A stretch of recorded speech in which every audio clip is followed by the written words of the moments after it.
O anyway, magandang araw sa inyo sa mga nagmamadali dyan. Mauna na kayo. EJ Warrior, salamat po Anyway, magandang araw po sa inyo lahat. Ako po si Banat Bay at eto na nga, magsisimula na tayo. Marami kasi dyan, masyadong mainit masyadong sa mga issues sa lipunan Anyway, pag-usapan na natin itong bagong pangyayari. Nako po, pambira, oo. Ito nga si Madam BP Sara Duterte, inisnab. Hindi nyo ba alam yun? Ha? Kwento ko lang sa inyo, hindi nyo ba alam na inisnab ni BP Sara si BBM? Di umano. Nako, bad shot na siya. Coach Raboza, maraming salamat. Bad shot na siya ngayon. Anyway, panoorin natin kung paano ba inisnab Huwag kayong mag-alala, hindi to clickbait. Hindi po katulad ni Jay Guevara yung mga title niya. Mga talagang mawiwindang ka pag ako po nag-title ako, sigurado, kaya kong i-justify i-justify natin na inisnab ni BP Sara Duterte etong si Marcos. Maniniwala ba kayo? Eto, pakingge. Opisyal nang binuksan ngayong araw sa Cebu ang Palarong Pambansa 2024 sa pangunguna ni Pangulong Bongbong Marcos. Nakatakda ring dumalo ang Vice-Presidente ayon sa City Hall pero bumisita na lamang siya sa isang ospital sa Cebu. Nako! Mantakin mo Dapat bibisita sila, magkasama sila ni Marcos. Doon sa Palarong Pambansa, yung opening. Nasa Cebu na siya Opening yun. Nasa Cebu na. Ang ginawa, nag-U-turn si Madam BP Sara. Sabi niya, wag na tayo pumunta na. Bad shot na sa akin yung mga yan. Punta na lang tayo sa ospital. Doon dumalaw. Mantakin mo. Ang lupit to na. Hindi, yan, eto, hindi sa kinukulayan natin pero literal yan. Mantakin mo, nandun ka na sa city.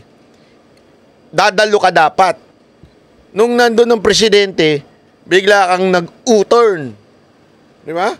Bigla kang nag-U-turn, tas bigla kang pumunta doon sa ospital, yun na lang ang dinalaw mo. Sa dami-dami naman pwede mong puntahan. I mean, di ba, pwede ka naman. Ay, nandun ba yung presidente? Sige, punta na ako. Oo, di ba? Ang bambira, meron namang convoy yan. Abay, biglang liko. Tuloy natin Nakatutok live si Nico Serrero ng GMA Regional TV. Nico. Yes, Emil, matapos nga ang 30 taon ay muling nag-host ang Cebu City sa Palarong Pambansa. Mula sa Osmeña Boulevard, pumarada ang mga kalahok sa pinakamalaking sporting event sa Pilipinas, ang Palarong Pambansa. Kanya-kanyang gimmick ang bawat rehiyon habang pumapasok sa Cebu City Sports Center kung saan idinaos ang opening ceremonies. Isang linggo namang tatagal ang palaro na lalahukan ng aabot sa 18,000 atleta. Pinuri sila ni Pangulong Bongbong Marcos na siyang formal na nagbukas ng taunang National Sporting Competition. Narito ang pahayag ng Pangulo. I congratulate you all in advance. You are already champions, all of you that are here. Your hard work and determination have made you true champions in the hearts and minds of your family, of your schools, your communities, regardless of whatever the outcomes will be during this Palaro.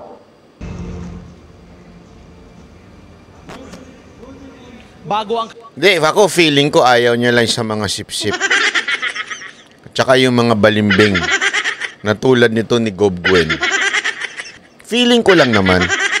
Hindi, alam mo kasi si BP Sara Duterte, tama yung komento nung isa dito. Sabi nung isa dito, si BP Sara Duterte kasi hindi yan plastic Totoo yan. Pag hindi niya talaga kursonada ang isang tao, hindi yan plastic. Makikita natin katangian yan lagi. So, pagka meron siyang hindi, talagang gumaganyan, umiirap yan. Sabi nga, sumaside view yan ganun yan Pag di niya kursonada yung mga naandun. Feeling ko lang naman ito. This is just my opinion, di ba? This is just my opinion. Ayaw niya makipagplastikan sa mga balingbing. Katulad ni Gob Gwen.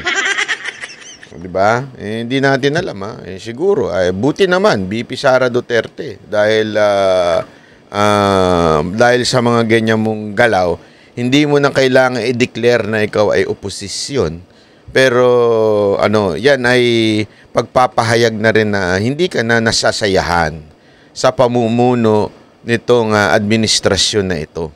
Diba? Ipagpatuloy nyo lang ho yan. Sana po ay wag nyong tatalikuran ang taong bayan na naghalal sa inyo, di ba? Kanyang inspirational message sa mga student athletes, sinabi ng Pangulo na bunsod ng pinsala na dala ng malakas na ulan kahapon, inatasan na niya na mag-abot ng tulong ang mga ahensya ng pamahalaan.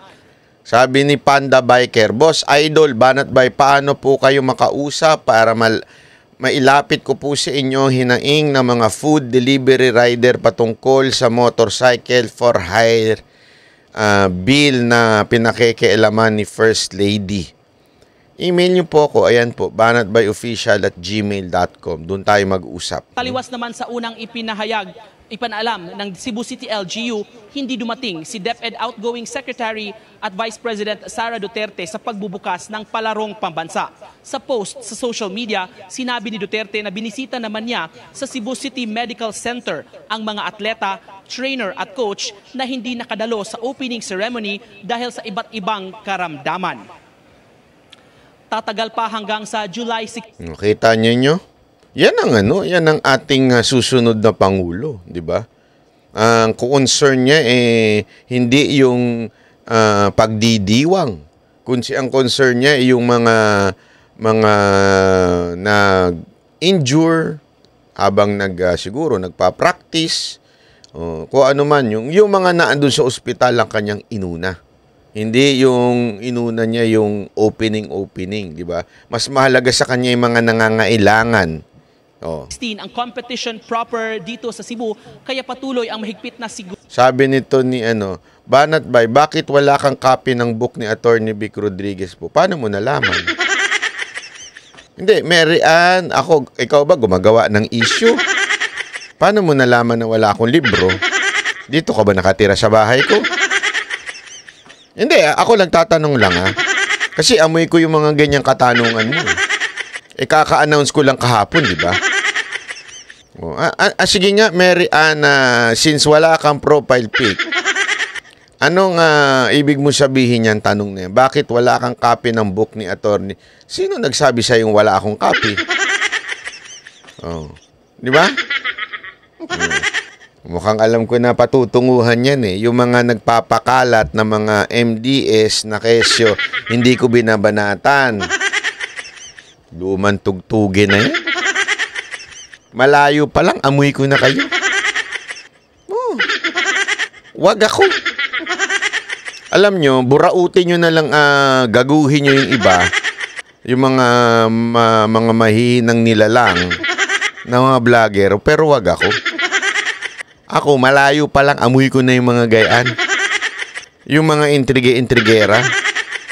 Diba? Sabi ko nga sa inyo, inaantay ko yung padala ni Attorney Vic at pipirmahan niya pa. With autograph ba? Minessage ko na siya. Saan po ba makakabili? Hindi ko rin alam Minessage ko na siya, kinongratulate ko po siya. Sabi ko, congratulations po sa bagong libro nyo. Dapat nga magkikita pa kami niyan sa Hong Kong, hindi lang kami nagpang-abot Gusto nyo, magbenta pa ako dito Di ba? Bakit nga ba hindi binabanatan si Lisa Tanas? Ayan na naman yung mga MDS Yung Lisa Tanas. Mga squatter, huwag na yung mga ganyang klaseng Di ba yun? Hindi ko binabanatan.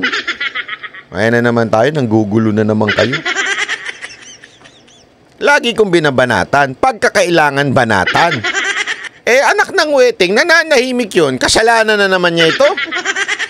Namatay ang ilaw sa palarong pambansa, kasalanan ni Lisa Tanas. Kasi alam mo, squatter mind, tama. Alam mo, paulit-ulit ko na ito sinasabi sa inyo. yung mga ganyang klaseng diskarte yan ng mga tangang vlogger. Yung wala na lang silang maituro, hindi nila maipaliwanag yung mga issue, ang ending, kasalanan lahat ni Lisa Marcos. Ni Lisa Tanas. O, yan ha. O, tinawag kong Lisa Tanas. Yan yung mga gusto nyong tawagan, pangiskwakwa eh. Diba? O. Yan ang gusto ninyo. Walang ganun. Natae yung aso ko dyan sa kama. Kasalanan ni Lisa Tanas. Pati ba naman yung pagtae ng aso mo? Huwag ganun. Pag merong ginawa, doon natin batikusin. Hindi yung gagawa ka lang ng chismis dahil siyempre, mas pinaburan si Tipi kesa sa ikaw, mas sip-sip ka nun. Hindi totoo naman eh. O, di ba? Kaya galit na galit ka ngayon kay Lisa Marcos. Sa lahat na lang ng bagay, si Lisa Marcos ang may kasalanan sa mundo na to. Tama, mali. O, nako. Alam nyo, wag ako. Maghanap na kayo ng aanuhin ninyong vlogger. Hindi kayo mapapasa sa akin. Maniwala kayo sa akin. Magmumukha lang kayong tae dito. Tuloy. Otoridad na ipinapatupad ng mga otoridad para masiguro ang kaligtasan ng lahat ng Di na sumagot yung nagtanong. Alam na. Di ba? mga kalahok. Emil? Maraming salamat, Nico Sereno ng GMA Regional TV. Ayan, sabi nito, shit! Ay, may shit pa. Anong yung shit? Pambira. Paper shit. Diba? Paper shit. Speaking of Tepe, walang nanonood doon sa prison nandiyan sa TV. Ay, nako. Anyway, wag nyo nang si Tipi wala na yan. Sunog na yan. Wag nyo nang iniisip yan. Si Tipi sunog na yan. Alam na natin karakas niyan. Diba? Alam na ho natin na karakas ni Tipi. Pagbali-baligtarin mo, sunog na siya sa taong bayan. Alam na ng tao na siya ay, alam nyo na. Diba? Palipat-lipat kung nasaan ng, yun na yun. Kung saan may kasunduan, dun siya. O, diba? Banat by halos OFW na nun sa'yo ngayon. Siyempre kasi madaling araw na eh. Kung meron ba namang Pilipinong nanunood, kung sa Pilipinas nanunood ngayon sa pagkakataon na ito, sigurado ako walang trabaho yung bukas. Puyat eh. Di ba? Anyway, di ba yan na nga yung sinasabi natin, si VP Sara Duterte, talaga nga namang inisnab niya. Sabi nga hindi niya na kailangan magsalita na siya ay oposisyon o siya ay discontented sa nangyayari sa gobyerno. Hindi niya na kailangan magsalita na nabibwisit siya sa mga tao. Ang kanyang aksyon ay sapat na. Di ba? Ang kanyang aksyon na hindi pag-attend dyan ay sapat na. Wag na tayong magpaligoy-ligoy at i-justify pa natin na okay pa rin siya sa administrasyon. Hindi na. Wala na. Halatang halata na. So, tayo natutuwa dahil finally, nagising na po si Madam VP Sara Duterte na siya po ay ginawang mangga. O ginamit lamang po siya para sa makapasok ang Marcos muli sa Malacanang. It's sad to say, di ba? It is sad to say na ang ating VP Sara Duterte, isa sa mga dahilan kung bakit nanalo, actually siya talaga ang dahilan kung bakit nanalo ang mga Marcos. Aminin na ho natin. Malungkot man, pero yan ay isang katotohanan. Pero gayon pa man, ako'y naniniwala na etong pagkakataon na 2028, sana po ay magdesisyon na siya para sa bayan. Ako kasi naniniwala ako na personal reason kung bakit di siya tumakbo bilang presidente nung nakaraang eleksyon. At siguro ako ngayon pa lang ay nare-realize na rin niya na nagkamali. At dahil nga kasi, kita mo naman, ginigipit yung kanyang mahal na lugar. Kasi ganito yan. Ikikwento ko lang sa inyo.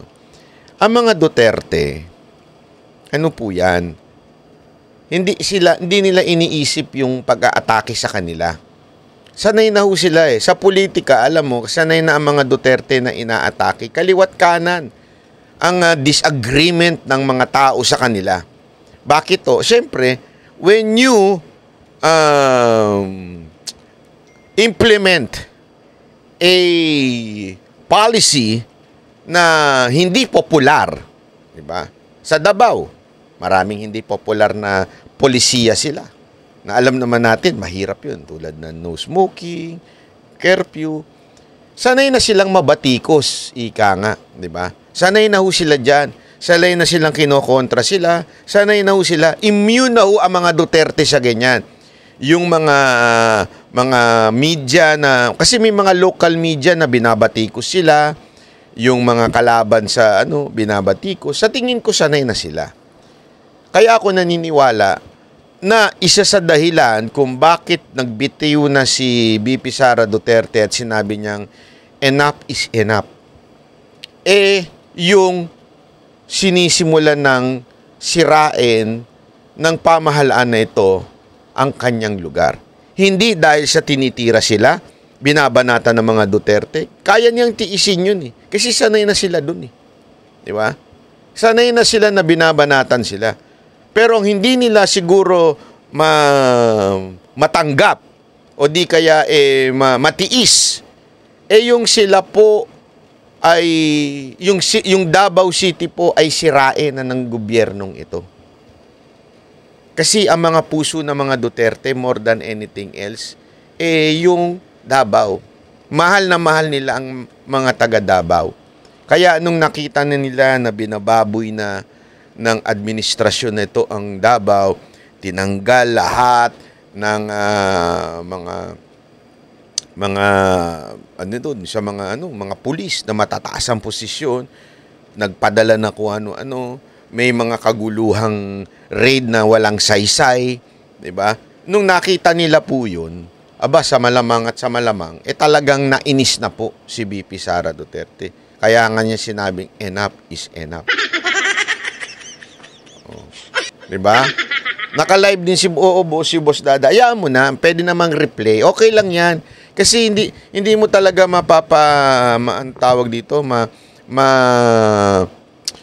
mapaghihi kasi siyempre yung oras namin, 'di ba? Hayaan niyo na. Anyway, pwede niyo namang i-replay. Paghabang nanonood kayo ngayon dito, i-replay niyo yung kay Boss Dada. Kung nanonood naman kayo kay Boss Dada, i-replay niyo yung sa akin. Walang problema 'yun, 'di ba? Pareho lang naman 'yun. Ang importante ay yung mahalaga.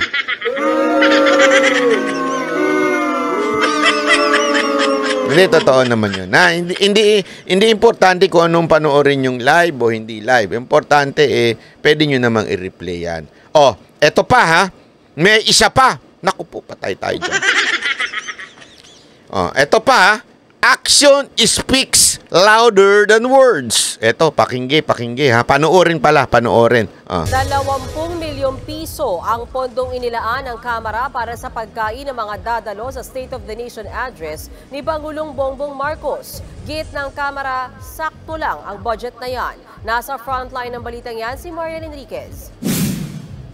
Puspusan ng paghahanda ng Kamara para sa ikatlong State of the Nation Address ni Pangulong Bongbong Marcos sa July 22.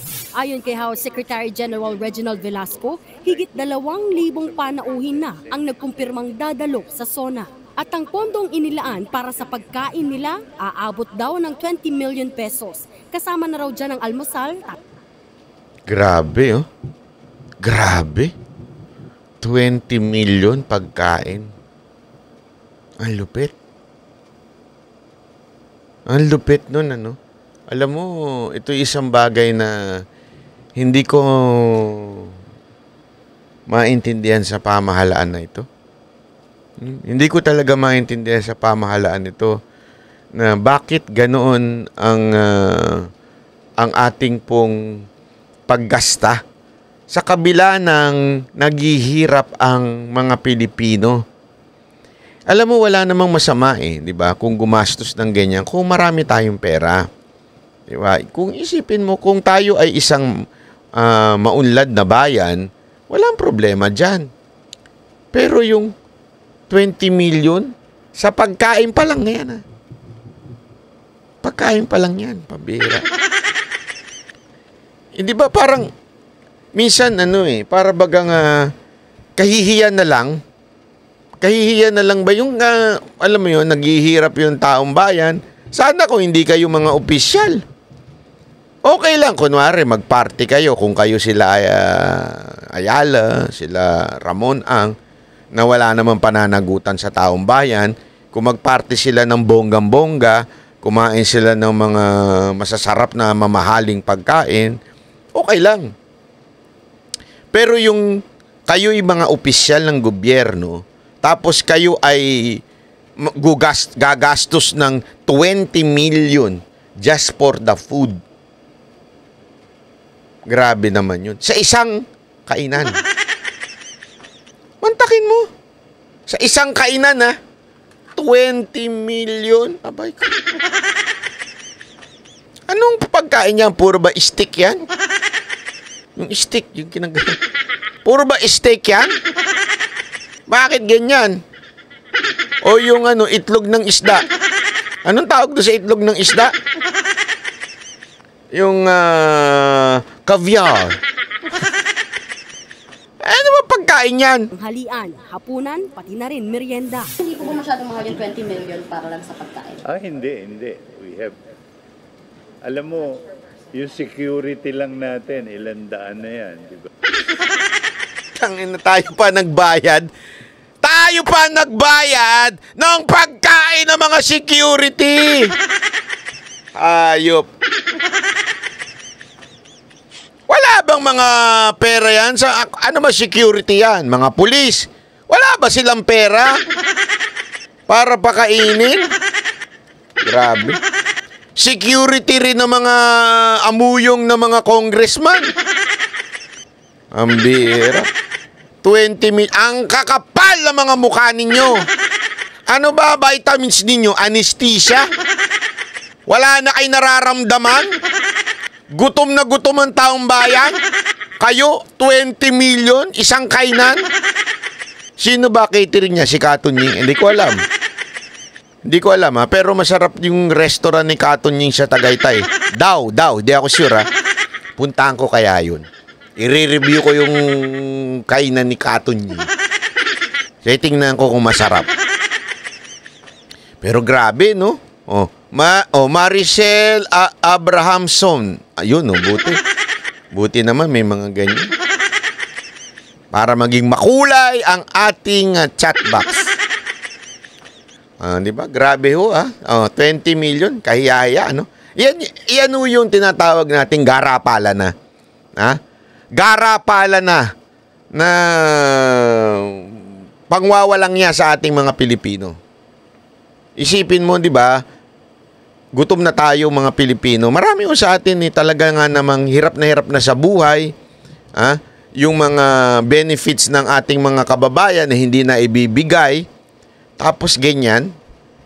Walang walang hindi ko alam kung anong meron kayo. Di ba? Bakit parang wala kayong kahihiyan? Anong tawag sa inyo mga walang iya? Walang kahihiyan O di walang iya. Naku po, patay tayo dyan. Sabi ni Mr. Hanchan, asawa ni Katunying ang nasa catering service. Naku. Hindi ako sure wag nyo munang wala namang ebidensya na catering ni Katunying yan. Okay? Ako, tandaan nyo, ako patas ako Hindi ko man kilala yan si Katunying, pero patas po tayo. Kung kahit po siya o'y tanso, sip-sip sa mga Marcos, hindi ko natin yung babanatan dahil lang may mga nagkwento. Moderator, mahina video, malakas mic. O di ilakas ninyo yung grabe talagang mahina daw yung ewan natin. Okay lang ba sa inyo? Patayin ko na lang yung mic para wag na lang niyo ako marinig. Okay lang? Wait lang, papatayin ko yung mic makinig ko, patayin niyo ko muna. Ayan. Ayan. Pin-off ko na. Wala nang mic. Wala.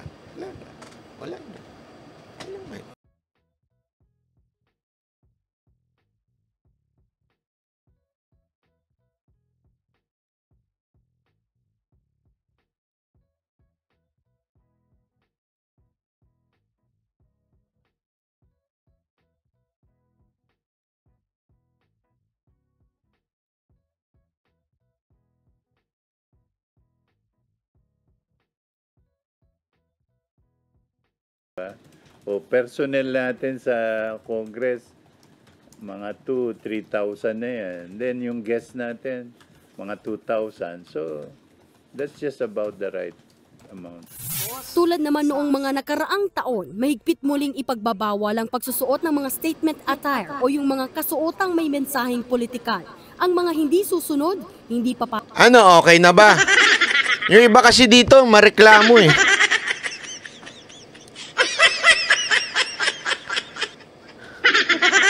Nirereklamo eh.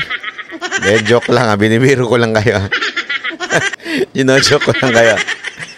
Okay na ba? Malakas na ba? papasukin sa plenaryo at pakikiusapang magpalit ng damit. If you want to protest, there are some areas. This is not the place and the time to express it. There are areas where you can do it, but not here in the Batasan complex because pagka hindi kayo sumunod, you'll be arrested, you'll be detained.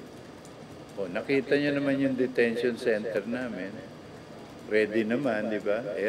Alam mo, may pagkamayabang din ito, no?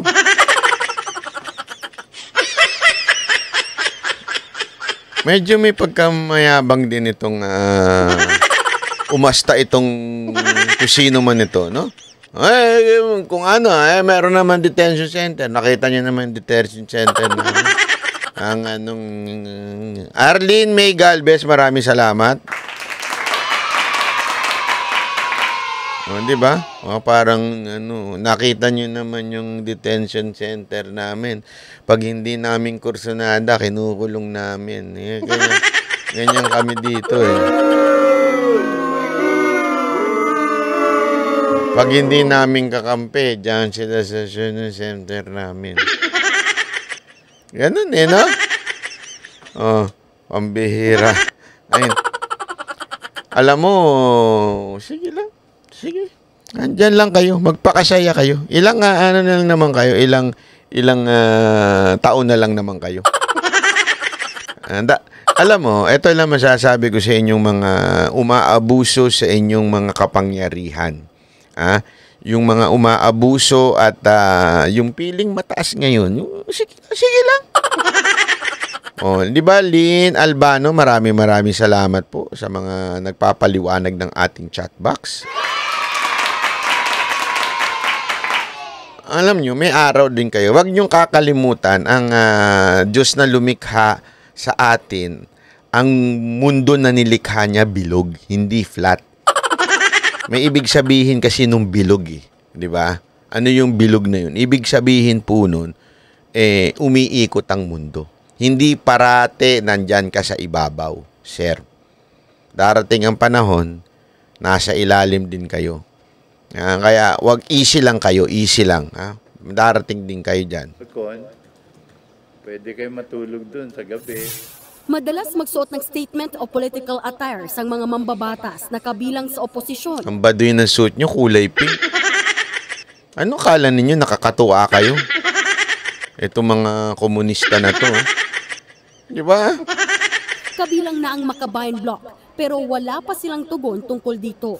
Tuwing SONA, imbitado ang mga dating presidente, vice-presidente, Senate President at House Speaker. Pero nag-abiso na sina dating Vice President Leni Robredo at Jojo Marbinay na hindi sila dadalo. Wala pa namang sagot kung pupunta si dating Pangulong Rodrigo Duterte. Pati ang kanyang anak na si Vice President Sara Duterte, hindi pa rin daw sumasagot kaugnay sa kanyang attendance.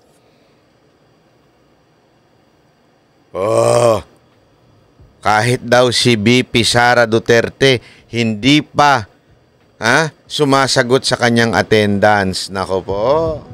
Ano sa tingin ninyo? Hindi, di ko alam Pero kung ako kay VP. Kung ako lang kay VP, hindi ako attend. Pambihira.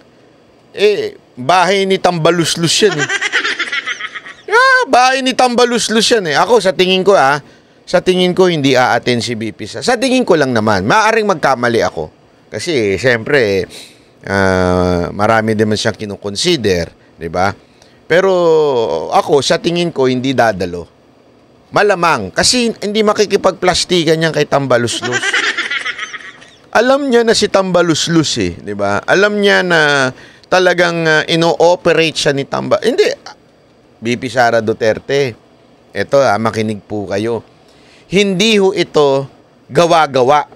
Okay? Hindi ho ito kwento-kwento. Hindi nga nila pansinin ninyo yung mga tanso vlogger. Hoy, mga tanso vlogger! Nandyan ba kayo? O, nandyan kayo? May gusto ko sabihin sa inyo. Putang ina nyo. Biro lang. Biro lang. Ay, mga tanso vlogger, bakit di nyo masagot? Ha? Bakit di nyo masagot? Yung pag-amin na makagago, nabayaran siya. At binayaran siya para siraan yung mga ganito. Katulad ko, si Pangulong Duterte, si BP Sara Duterte. Diba? Ba't di nyo masagot yun? Yung recording na may nagre-recruit sa inyo para purihin si Tambaluslos tapos siraan si BP Sara Duterte. Ba't di nyo masagot yun? Bakit? Alam nyo kung bakit? Kasi booking kayo. Yun. Hindi, yun talaga ang totoo dun di ba? Booking kasi kayo. Kaya hindi nyo masuplak yan. Wala. Baka bayaran kayo. Yun ang totoo. Ha? Kaya nga yung mga iba sa inyo, dating mga patay gutom sa karsada Dating, karsa-karsada lang ang datingan mga jologs, mga tambay. Tapos ano na nangyari ngayon? May mga kotse na, may mga kondo na. Diba? Dati walang pampagawa ng ngipin. Ngayon may kondo na. Bakit? Kasi nga nabuking kayo, diba? Hindi po ako nagbuking sa inyo. Pinlayan nila Spencer yung recording na nagre-recruit. Diba? Kaya nga BP Sara Duterte, if you are listening, if there is anyone in the office of BP Sara Duterte that is listening right now. English yun Listen. Listen. As I say to you the things.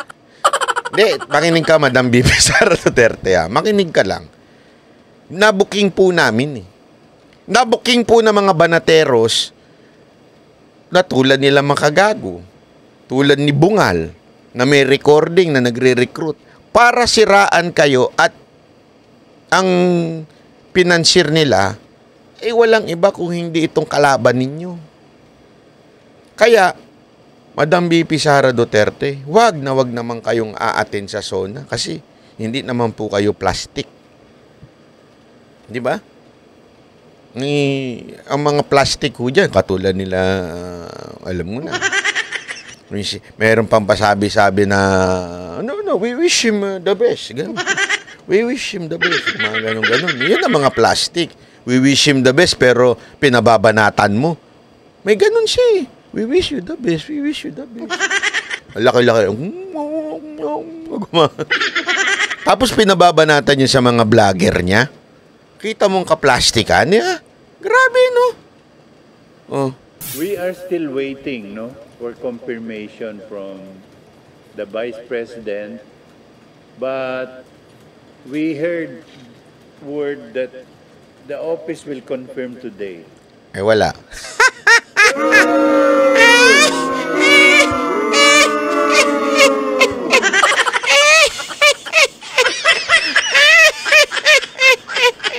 Hindi nag-confirm ngayon. Wala. Nga. Spelling nga. Spellingin niyo nga. Wala kayo. Whether the Vice President is attending or not. So we will just make an announcement on this as soon as we get confirmation. Maasa pa kayo? Pagkatapos ganyanin ang amo mo? Tapos gusto nyo pumunta dyan sa lugar nyo? Mga ganyanin, no? For clarification po, action speaks louder than words. Referring to BP Sara's action, she did the right thing. Anong clarification yan? Di ba? Oh. Merong nag-a-appeal dito sa barangay. Oh. Ay, nako. Anyway, From the office of the Vice President. Nasa 47 ambassador naman mula sa iba't ibang bansa ang nagkumpirmang dadalo sa SONA. Kabilang na si Chinese Ambassador Wang Zilian. Wala namang utos kung required na bang kantahin ang bagong Pilipinas hymn at ay, bakit ganun? Pagkatapos ninyong i-require, kantahin yung bagong Pilipinas sa mga departamento, hindi nyo kakantahin dyan. O, kaya dahil dyan, tayo na lang kakanta.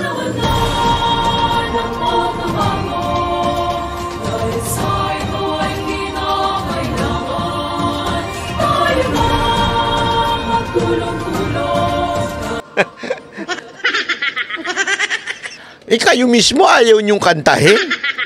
Kaya, hindi, isipin mo yan, ha? Ni-require nila yan, di ba? O, gandang gabi po from Athens, Greece, sabi ni Mocha Usod.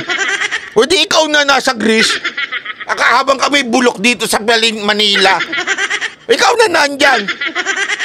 Mag-ingat ka naman. Kung ipadudukot mo din yung iPhone 15 Pro Max na binigay ko, sa akin mo na lang ipadukot. Dapat akong bibili niyan eh. Inuna kita. Boom, kunana, boom, kunana, boom. Hindi, dapat talaga akong bibili nung kasi wala na, bulok na yung cellphone ko. Siyempre, gusto kong mag-video-video, ganyan-ganyan. Magbabakasyon si Mocha, kaya inuna ko siya. Baka naman iba dyan. Nagparinig, no? Nagparinig! Yung pala yun. Oh. Baka naman yung ano. Wag mong panakaw yung cellphone mo dyan. Akin na lang yan pagka pinanakaw mo.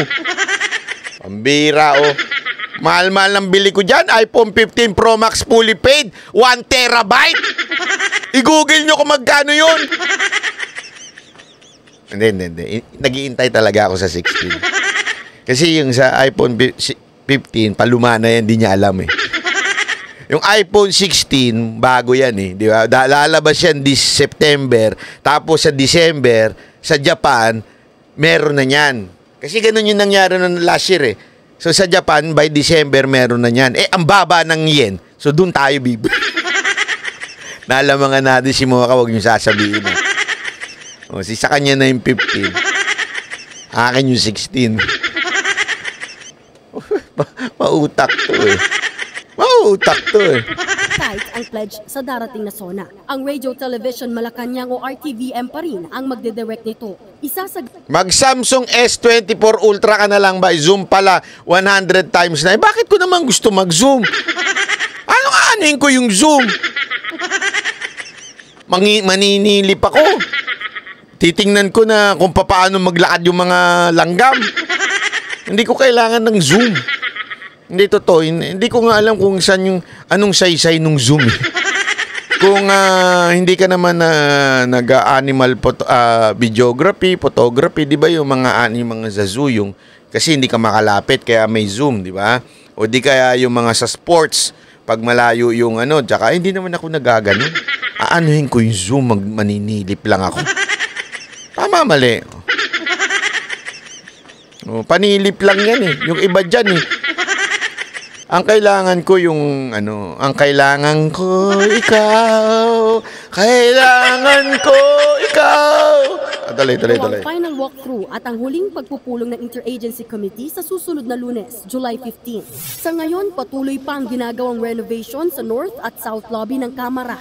Inaasahang matatapos ito sa July 18 at simula July 19, ila-lockdown na ang buong batasang pambansa para matiyak. Hindi, ngayon pa lang i-lockdown nyo na yan. Huwag nyo nang buksa, wala namang kayong kwenta. I-lockdown nyo na yan. Hindi yan ang totoo. Pa-lockdown pa kayo. Kala nyo naman may gagalaw sa inyo dyan. May ma-interest pang gumalaw sa inyo. I-lockdown nyo na yan. Isara nyo na. Huwag nyo nang buksan. Ang kakapal ng mukha ninyo, mga walang silbi sa bayan. Tapos may pa-lockdown pa. Akala mo naman, aanuhin kayo. Hindi, sa totoo lang pansinin nyo, pagka sa mga RTBM, ngayon, pag naglalakad yung si Marcos, halos walang kadikit na PSG. Bakit? Wala naman bumabati. Wala naman lumalapit sa kanya para kumamay. Yung kay Pangulong Duterte, kailangan talagang palibutan. Si Vice President Sara Duterte nga, kailangan palibutan Kasi sa dami ng gustong bumati sa kanya, gustong makamayan siya, mapicturan siya. Di ba? Pero yung, wag akong paniwalaan ninyo. Panoorin ninyo yung mga video ng RTBM ngayon. Natatawa kayo, parang bakit wala na ata ang mga PSG ngayon? Dati talagang punong-puno Hanggang ngayon nga mantakin mo, punong-puno ang PSG ni Pangulong Duterte kahit tinanggal yung PSPG niya. Alam nyo yun? Hindi nyo ba alam yun? Ay, sus, di nyo alam yun. Akala ninyo si Basti Duterte lang ang tinanggalan ng PSPG? Ha? Pati si Pangulong Duterte, tinanggalan ng PSPG. Grabe, no? Hindi biro to. Ang nananatili sa kanya ngayon yung PSG. Kasi yung PSG, by law, talagang kailangan siyang proteksyonan as former president. Yun na lang ang nananatili sa kanya. Pero yung PSPG, yung dagdag, wala na. Ni-recall na lahat. Wala talaga. Kaya, sabi nito, Joyce, hoy, Mocha! Sabi ni Joyce Buckley, yan, natin to, matagal na follower na natin to, subscriber. Pwede na mamin makita, Ma'am Mocha, pa-picture sana kami with family. Andito kami sa, oo nga, Madam Mocha! Sumagot ka! Sumagot ka! Alam niyo yun? Tuloy natin. Seguridad sa magiging ulat ng Pangulo sa July 22. Nagbabalita mula sa Frontline, Marian Enriquez, News 5. Ayan, So, ayan na nga. So, yan yung topic na kawawa naman ang bayan natin. Inuubos na nila para lang sa isang malupit na pagkain. 20 million. Di ba? Nakuha na naman ata yung bag ni Ma'am Mocha kaya hindi na makasagot. Wala na siyang cellphone. Hindi, alam mo, isipin mo yun. Jay Guevara, kunwari, magpanggap ka na lang na security. Kasi papakainin daw sa Congress sa SONA yung mga security, aabutin ng 20 million. Tapos punta ka doon, sabihin mo, pwede bang perahin na lang? Di ba? Para makabili ka ng mixer mo. Perahin na lang. Grabe, 20 million. Anong mantakin mo? Okay lang kayo dun. Hindi, okay ba ako? Pero, parang hindi naman ata okay yun. Bakit gobyerno pa ang nagpapakain sa mga bisita, security? Bakit aatin lang naman sila ng SONA. Hindi, isipin nyo maigi to aatin lang naman sila ng SONA. Pagkatas ng SONA, pwede na sila umuwi, kanya-kanya ng kain. Bakit kailangan pang pakainin? You understand? Bakit di kayo kumain sa bahay nyo? Pupunta kayo doon. Pag uwi nyo, kumain kayo.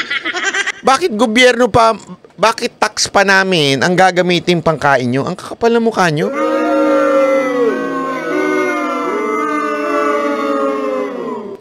Hindi ba? O kung sakali man lang na talagang kailangan pakainin, di bumili na lang kayo ng fast food, Waxies, ganun. Hindi, bili kayo ng Jollibee. Mahal nga yung Jollibee. O kaya, imbitahan nyo na lang si si pangalan nun, si Diwata, para tigi 100 lang. Kung 10,000 participants, 10 times 100. 1 million lang Diba? 1 million lang, tama ba? O basta.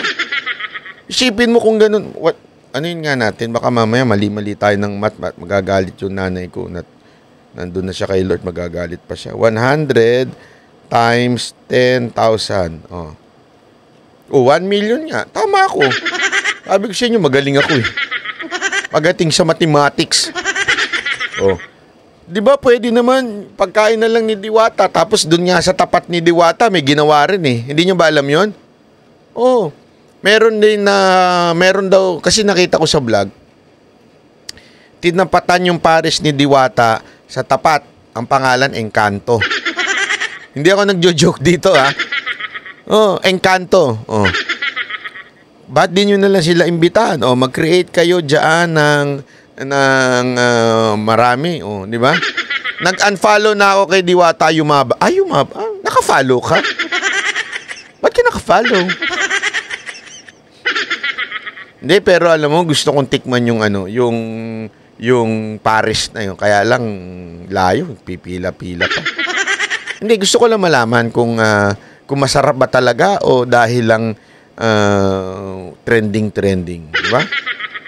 Oo, banat ba'y kumain sila mama dun sa Encanto. Ang sarap pero kay Diwata ang pangit. Sabi nga nila mas masarap daw kay Encanto. Encanto, baka naman. Baka naman pwedeng magpa-reserve dyan. Dyan tayo kakain, Jay Guevara, libre ko kayo. Grabe man libre, no?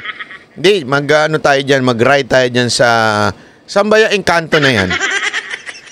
Gamitin natin yung motor mong bagong bili mong motor na wala ka naman lisensya.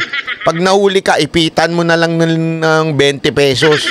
Sabi mo, ito, 20 pesos, dagdag sa bigas yan. Hindi, biro lang ha. Tsaka malinis, huwag ka mag-try kay Diwata, masusuka ka sa baho. Ay, grabe. Oh, grabe ka naman, Jay Guevara, makano? Saan ba yan? Saan ba yan? Saan ba yung Encanto na yan? Saan ba yung kainan na yan? 24 oras ba yan o ano lang yan? Gawa-gawa. Jokno Boulevard.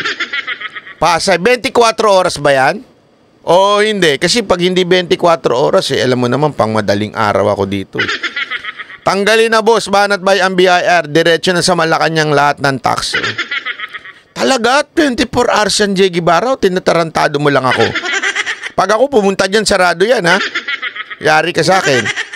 Pupunta ako ngayon pagkatapos nito. Hindi, biro lang, ha? Pero sige, subukan natin one of these days. Kain tayo dyan, Jay. Magmotor ka na. Hayaan mo na yung... Doon na tayo magkikita. Mauna ka na ng mga 5 oras. Tapos pag nandun ka na, tsaka mo kami text, pupunta kami doon. Baka sa kanto, hindi Encanto. Hindi, Encanto talaga yung pangalan. Oh, Encanto talaga ang pangalan. Ha? Oh, ito pa. Oh, ito naman. Ay, grabe. Ito. Meron akong Meron akong ito. Halatang pamumulitika lang, yan ang reaksyon ni Senator Bongo sa akusasyong plunder ni dating Senator Antonio Trillanes laban sa kanya at kay dating Pangulong Rodrigo Duterte. Sinabi rin ni Go na handa siyang harapin si Trillanes sa korte. Si Troy Gomez magbabalita. Hayaan na taong bayan ang humusga kung sino nagtatrabaho para sa bayan at nagmamalasakit para sa kapwa Pilipino. Ito ang naging pahayag ni Senador Bongo sa panayam sa kanya tungkol sa mga akusasyon laban sa kanya at kay dating Pangulong Rodrigo Duterte. Nanindigan si Go na kapakanan ng mga Pilipino ang inuuna nila ni dating Pangulong Duterte at kailanman ay walang lugar para sa kanilang korupsyon. Linis konsensya namin ni dating Pangulong Duterte. Hayaan na po natin ang korteng humusga. Hayaan na po natin ang taong bayan ang humusga pagdating. Yan, tama yan. Git pa ni Go, kailanman ay hindi siya nakialam o nag-impluensya sa anumang transaksyon ng gobyerno. Sinabi ni Go na politically motivated ang mga maling akusasyon ni dating Senador Antonio Trillanes. Ipinunto niya na ngayong nalalapit na ang eleksyon ay nagiging tradisyon na pipinturahan siya at si Duterte ng itim para silang pumuti. Git ni Go na taong 2018 pa ang akusasyon at ni-recycle pa noong 2021. At ngayon napapasok na naman ang campaign period para sa 2025 na halalan ay nag-iingay na naman si Trillanes para mapag-usapan na naman ng publiko gamit ang rehash issue na walang basihan kundi haka-haka lang. Alam mo, hindi naman po ako makapili kung sino yung kamag-anak ko. May mga negosyo mga yan. And I'm sure, siya rin, si Senator Trillanes noon. Nako, malaman yun.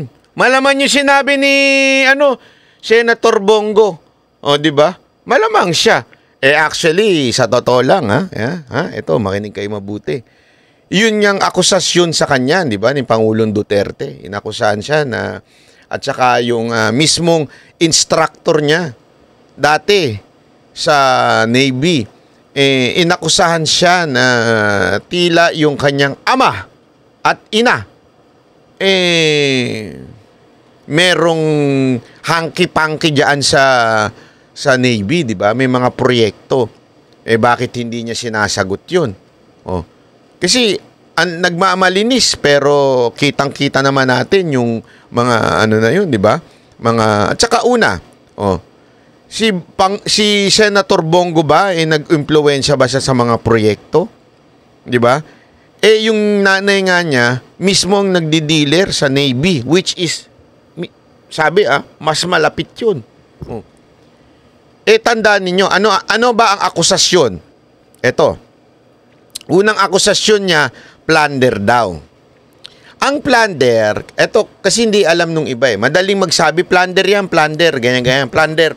Hindi alam kasi nung iba kung ano ibig sabihin ng plunder Alam nyo ba, ang plunder, kailangan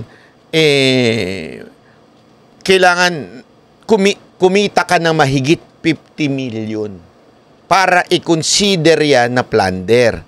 Okay? Ang tanong dito, dapat illegal yung pagkuha.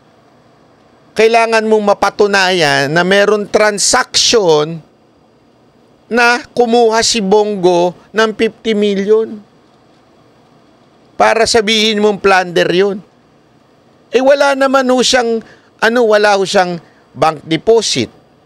Kasi kailangan yan yung mga yung may deposit sa'yo, na dineposit sa yung 50 million, o di kaya mga witness, di ba? Wala siya mga ipinapakitang mga dokumento para masabi mong si Senator Bongo ay may plunder.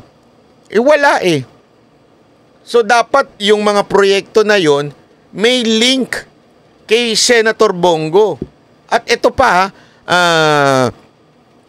sabi nga porket nanalo ba sa mga bidding yung half-brother ni SBG, ibig bang sabihin nun may impluwensya na kaagad?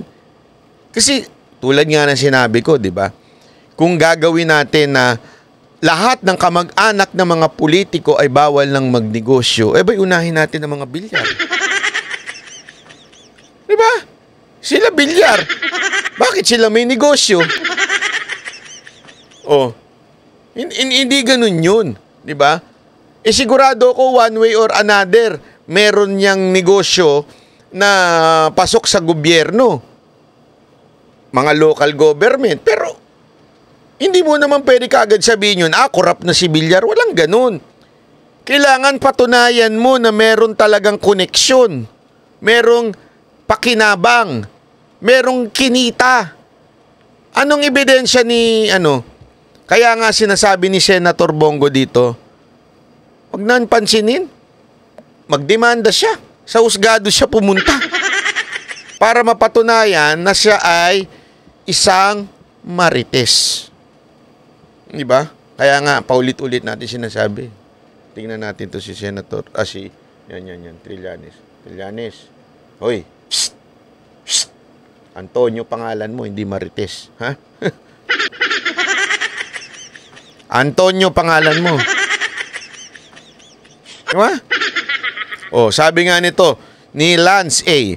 Sir, unahin din po natin yung mga congressman na may mga kamag-anak na may kontraktor kuno na nananalo sa mga project. Alam mo, sino ang pinakamatinding may mga kontraktor? Diba? Napabalita yan. Sino? Diba yung yung chairman ng appropriation? Tama, mali. Diba? Siya may pinakamadaming construction. Diba? Bakit di nang unahin mo? Kasi hindi ka sisikat. Kasi hindi ka sisikat kung hindi si Duterte unahin mo. Tama, mali. Hindi naman talaga totoo doon, Trillanes. Kaya mo tinitira si Pangulong Duterte at saka si Senator Bongo kasi pag nandiyan na binabalita ka, alam mo naman. Anything that is against Senator Bongo and PRRD, pipick upin ng media yan. Dahil ang media, ito ang dynamics dyan eh. Ang media ayaw talaga kay PRRD. Ayaw sa mga Duterte ng media. Kasi talagang nasaktan sila nung panahon ni Pangulong Duterte. At yung mga amo ng media, oligarke, ayaw na ayaw ni Pangulong Duterte. Tandaan ninyo, ang nagpapatakbo ng bayan natin na yung mga oligark. Ngayon, kitang-kita natin yan. Mga oligarkiya ang nagpapatakbo sa bayan natin. And because of that, ayaw nilang maibalik ang mga Duterte na against sa mga oligark. Kaya nga po, anything na marinig nilang ikasisira ng mga Duterte, pipick upin ng media yan. Because of that, etong si Trillanes, bira ng bira kay Pangulong Duterte at kay Senator Bongo. Di ba? Yan ang katotohanan dyan. Kaya niya binibira yun para siya sumikat. Ang anong pangalang dyan mali-mali nga sa computation Kasi sinasabi niya yung kumpanya na CLTG between year 2007 hanggang 2018 inad-ad ni Trillanes, sabi ni Trillanes 6.6 billion daw ang kinita nung CLTG o naisara na proyekto. 2007, hindi pa naman presidente si Pangulong Duterte. O si Senator Bongo, assistant lang ng isang mayor. Anong kinalaman nila sa national bidding? Wala naman silang kapangyarihan noong 2007. Kung sinabi niya kasi 2007 to 2018.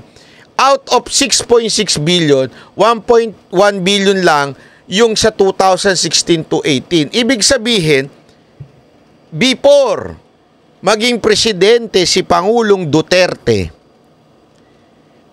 yung kanilang pamilya na may pagmamay-ari ng kumpanya, pumapasok na sa bidding sa gobyerno ng nasyonal. Again, hindi pa presidente si Duterte noon. Pumapasok na yung kamag-anak ni Senator Bongo sa negosyo sa national level. So doon pa lang makikita mo na hindi nagbago yun. Tuloy-tuloy yun. Sana, sana kung ang nangyari nung naging presidente si Pangulong Duterte at naging SAP si Senator Bongo, doon lang pumasok yung kanyang pamilya sa negosyo. Doon lang nag-create ng negosyo. Hindi Since 2007, ang galing na nga sa bibig mismo ni Trillanes. Kaya sunog na naman siya dito. Di ba?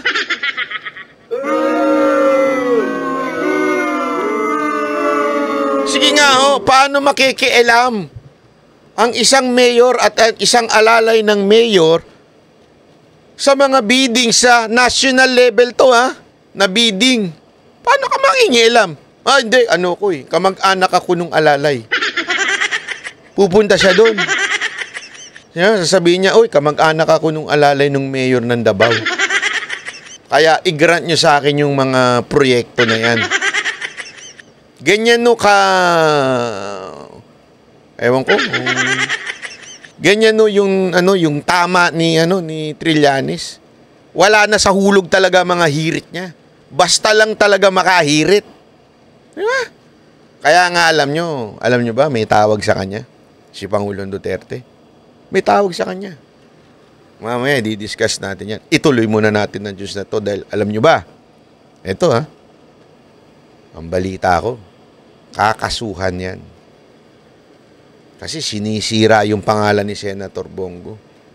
Kaya nga ako, Senator Bongo, kung ako sa inyo, kasuhan nyo yan. Dapat na talagang itong mamang to, mali na ang ginagawa. Lahat na lang ng kumontra sa kanya, lahat na lang ng bumatikos, kinakasuhan niya, para tinatakot niya. Kasi remember this, mga kababayan. Iyan ay kahit sundalong kanin yan, sundalo pa rin yan. Ang kanyang way of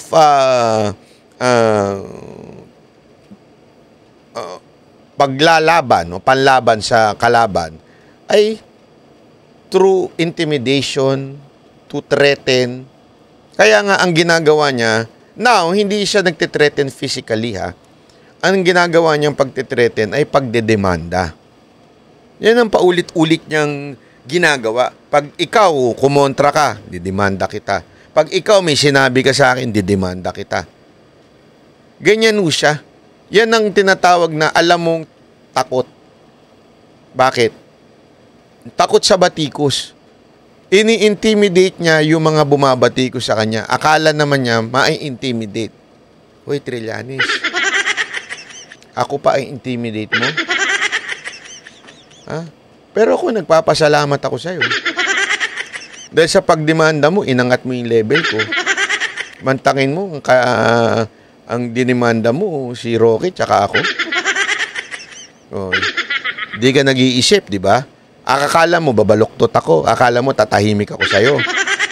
Oh, lalo pa kitang pagtitripan ngayon. Hindi, totoo. Lalo pa kitang babanatan. Alam mo, kung hindi mo ako dinimanda siguro, baka hindi na kita pinapansin.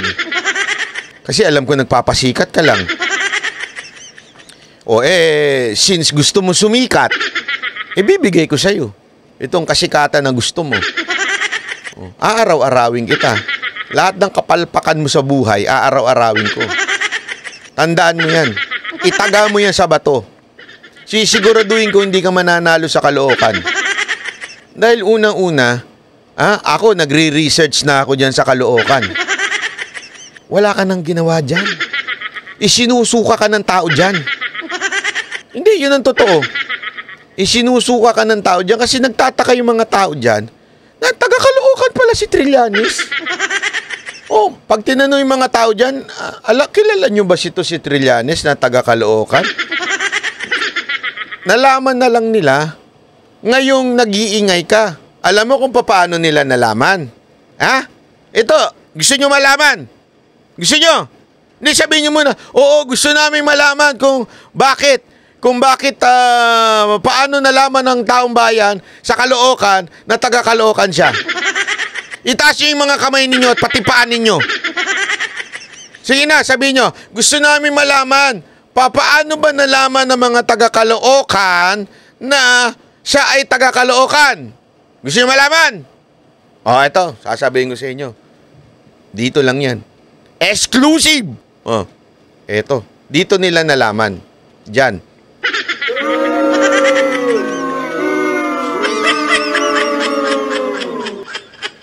Diyan nila nalaman. Sa kapala ng mukha. Mantakin mo, tawagin niya yung sarili niyang mayor. Ang lupit mo, Trillanes. Talagang bigas pa ang pinamahagi mo. Naku po. Eto, tanong lang ha. Hindi mo ba alam na ang tawag sa'yo ni... Sino ba nagtawag nito? I think si Enrile o si Duterte. Tinawag ka na ng sundalong kanin. Bigas pa talaga ang pinamigay mo.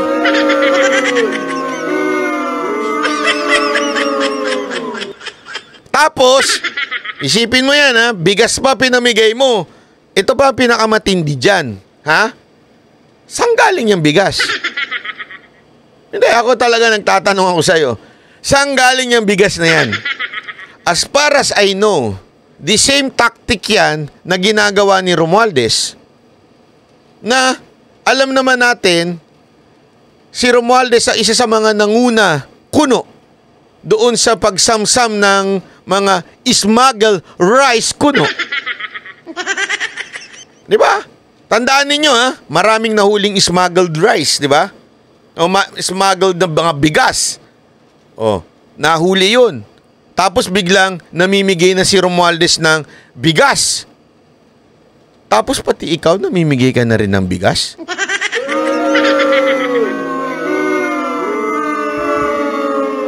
Don't tell me, Mayor, kaya.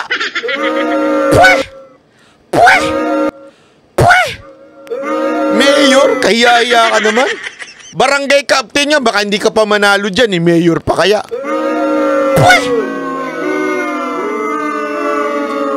Sino ba mga taga-Caloocan dito? Sige nga, sino yung mga taga-Caloocan dito? Iboboto nyo ba ito? Pwede pa siguro PTA, PTA president, pwede pa siguro. Diba? Kasi since professor ka naman.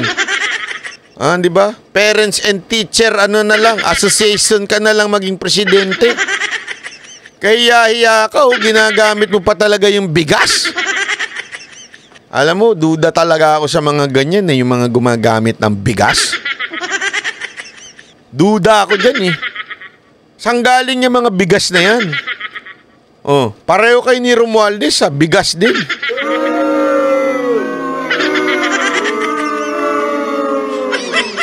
Grabe.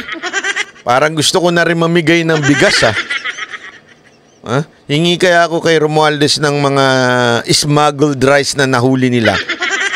Tapos mamigay ako ng bigas. Tapos pagmumukha ko rin yung ilagay ko dyan.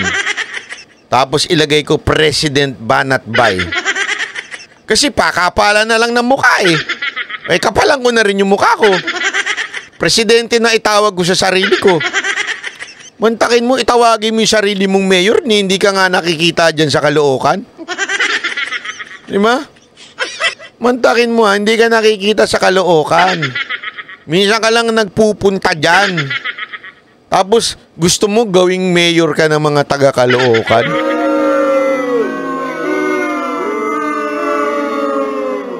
Kaya alam mo, Senator Bongo, maganda siguro. Tuluyan yun ng demanda ito si Trillanes. Alam mo, Senator Bongo, wala na kasing sa totoo lang, walang pumapansin dito talaga kay Trillanes kasi alam naman ng iba, marites yan. Alam naman ng iba, nag-iimbento lang yan. Di ba? Alam naman ng iba yan Kaya dapat dyan, hindi na pinapatulang. Kaya lang, sobra na yung ginagawa niya May hangganan, ika nga. Hindi pa pwedeng ganun-ganun na lang. May hangganan yan Kaya it's time na dapat talagang kasuhan na to. Nakialam ba ako? Nakialam ba kami ni Pangulong Duterte? Hindi. Samantala, binigyang diin naman ni Go ang kanyang karapatang magsagawa ng mga legal na aksyon para ipagtanggol ang kanyang karangalan, pangalan at reputasyon. I also reserve the right to pursue legal actions in order to defend my honor, my name. Yan, palakpakan. Para sa Diyos at sa Pilipinas, kung mahal. Troy Gomez nag-uulat. Ayan. So, ayan na nga ang sinabi ni Senator Bongo. He has to defend his name. So, Trillanes, it's bilang na oras mo na ikaw ay mahatulan ng isang malupit na demanda rin, di ba? Dapat talaga. Kasi panggulo ka na sa bayan Hindi ko nga alam kung meron, kayang kasong ikakaso dito kay Trillanes. Kasi hindi sapat yung libel Hindi sapat. Kulang yung libel. Meron bang batas na anti-salot law?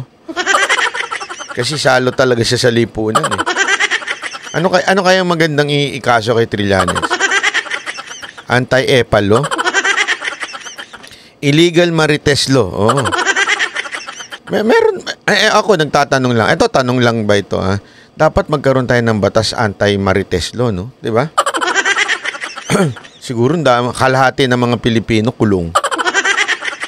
Diba? Isipin mo yun, anti-marites law. Anything na minarites mo, ikukulong ka. Pag hindi mo kayang patunayan yung iminarites mo, ikulong ka. Di ba? Anti-bobolo. Yun, pwede rin. Sana, hindi. Alam mo, anti-pabidalo. Oo. Kailan kaya magkakaroon ng ganyan, Sana naman magkaroon ng, mga senador natin. Di ba? Trillanes, Senator Bongo, baka naman pwede magpasakay ng batas, anti-marites law. 'Di ba? Anti-EPAL law. Oh, ang daming pwedeng ano diyan gawa ng batas tas ano natin 'di ba? I-demanda 'yan. Nako, grabe talaga. Ito, puno ang kulungan, boss. Okay lang siya dun. Mahilig naman siya sa backdoor negotiation, di ba? Hindi. Yun naman ang nangyari, di ba? Sinabi ni Enrile.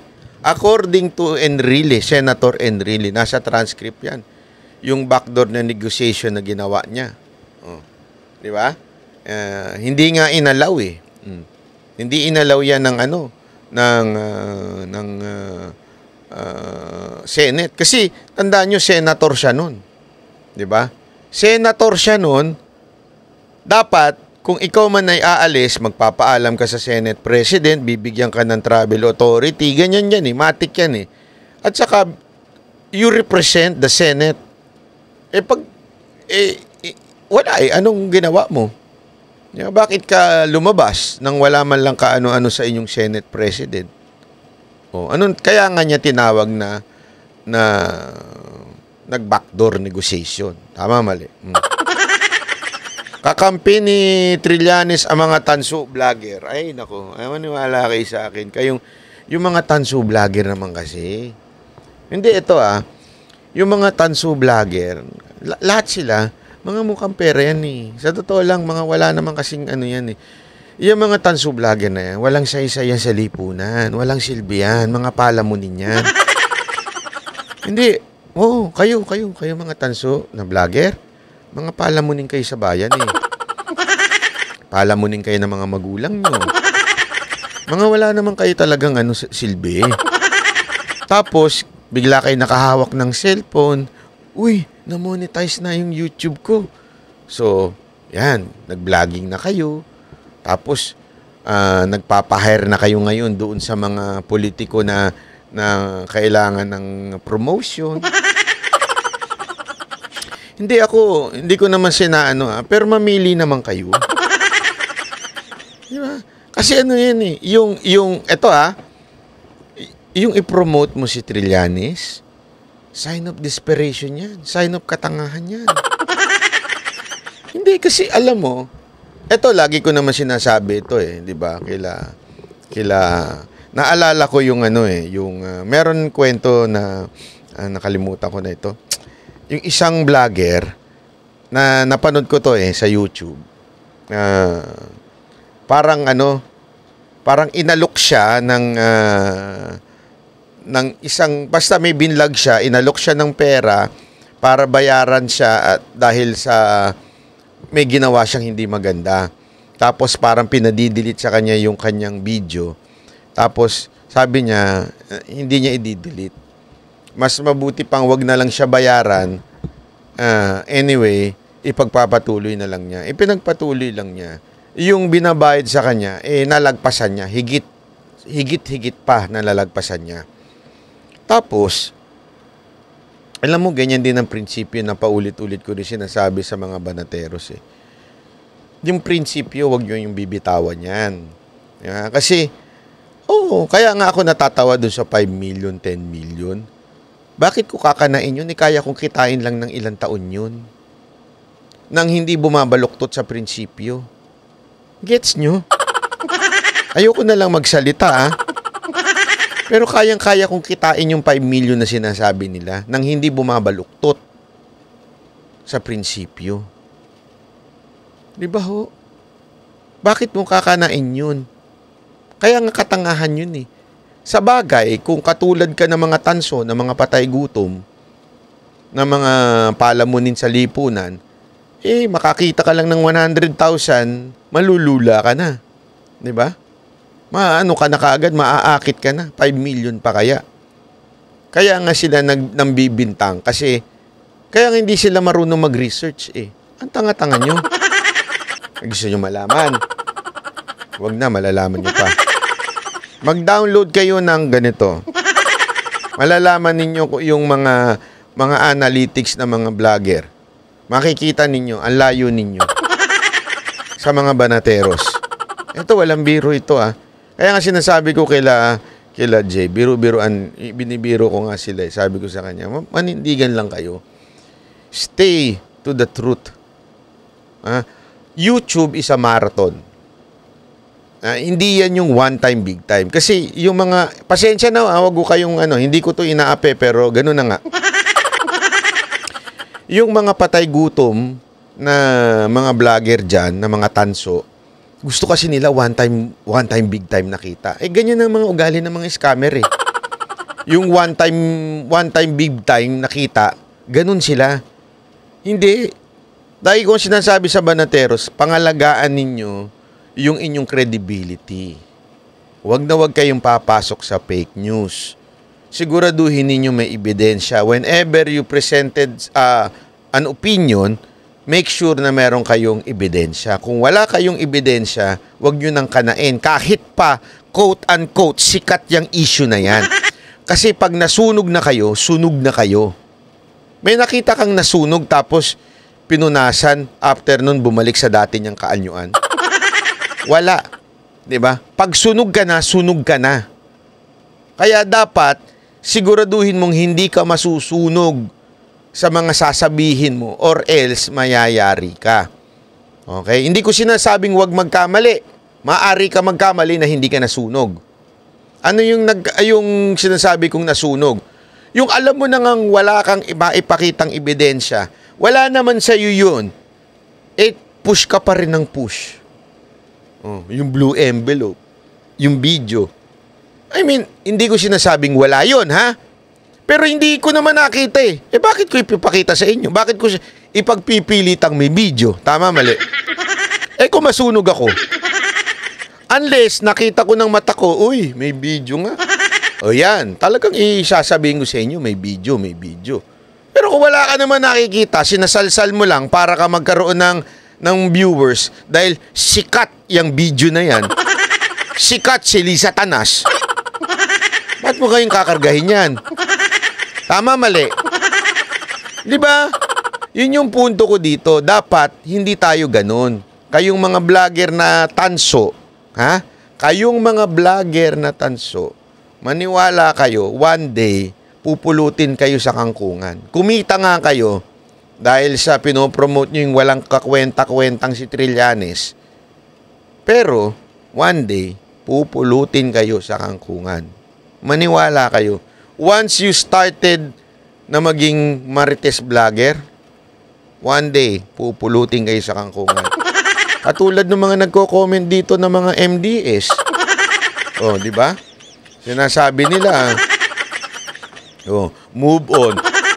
Ano yan? Inggit. Alam mo kung bakit nila sinasabi yan? Kasi nasunog sila dun sa video. Kaya ayaw na nilang balikan yun. Kasi hindi nila matanggap sa kanilang puso ay na naging tanga sila uli. Yun ang totoo. Di ba? Yun ang katotohanan dun. Yung nasunog ka na, naniwala ka sa tanga. O hindi pare-pareho kayong tanga. Tapos, pipigilan mo yung ibang tao na magsalita na para mamulat ang mata ng ibang tao.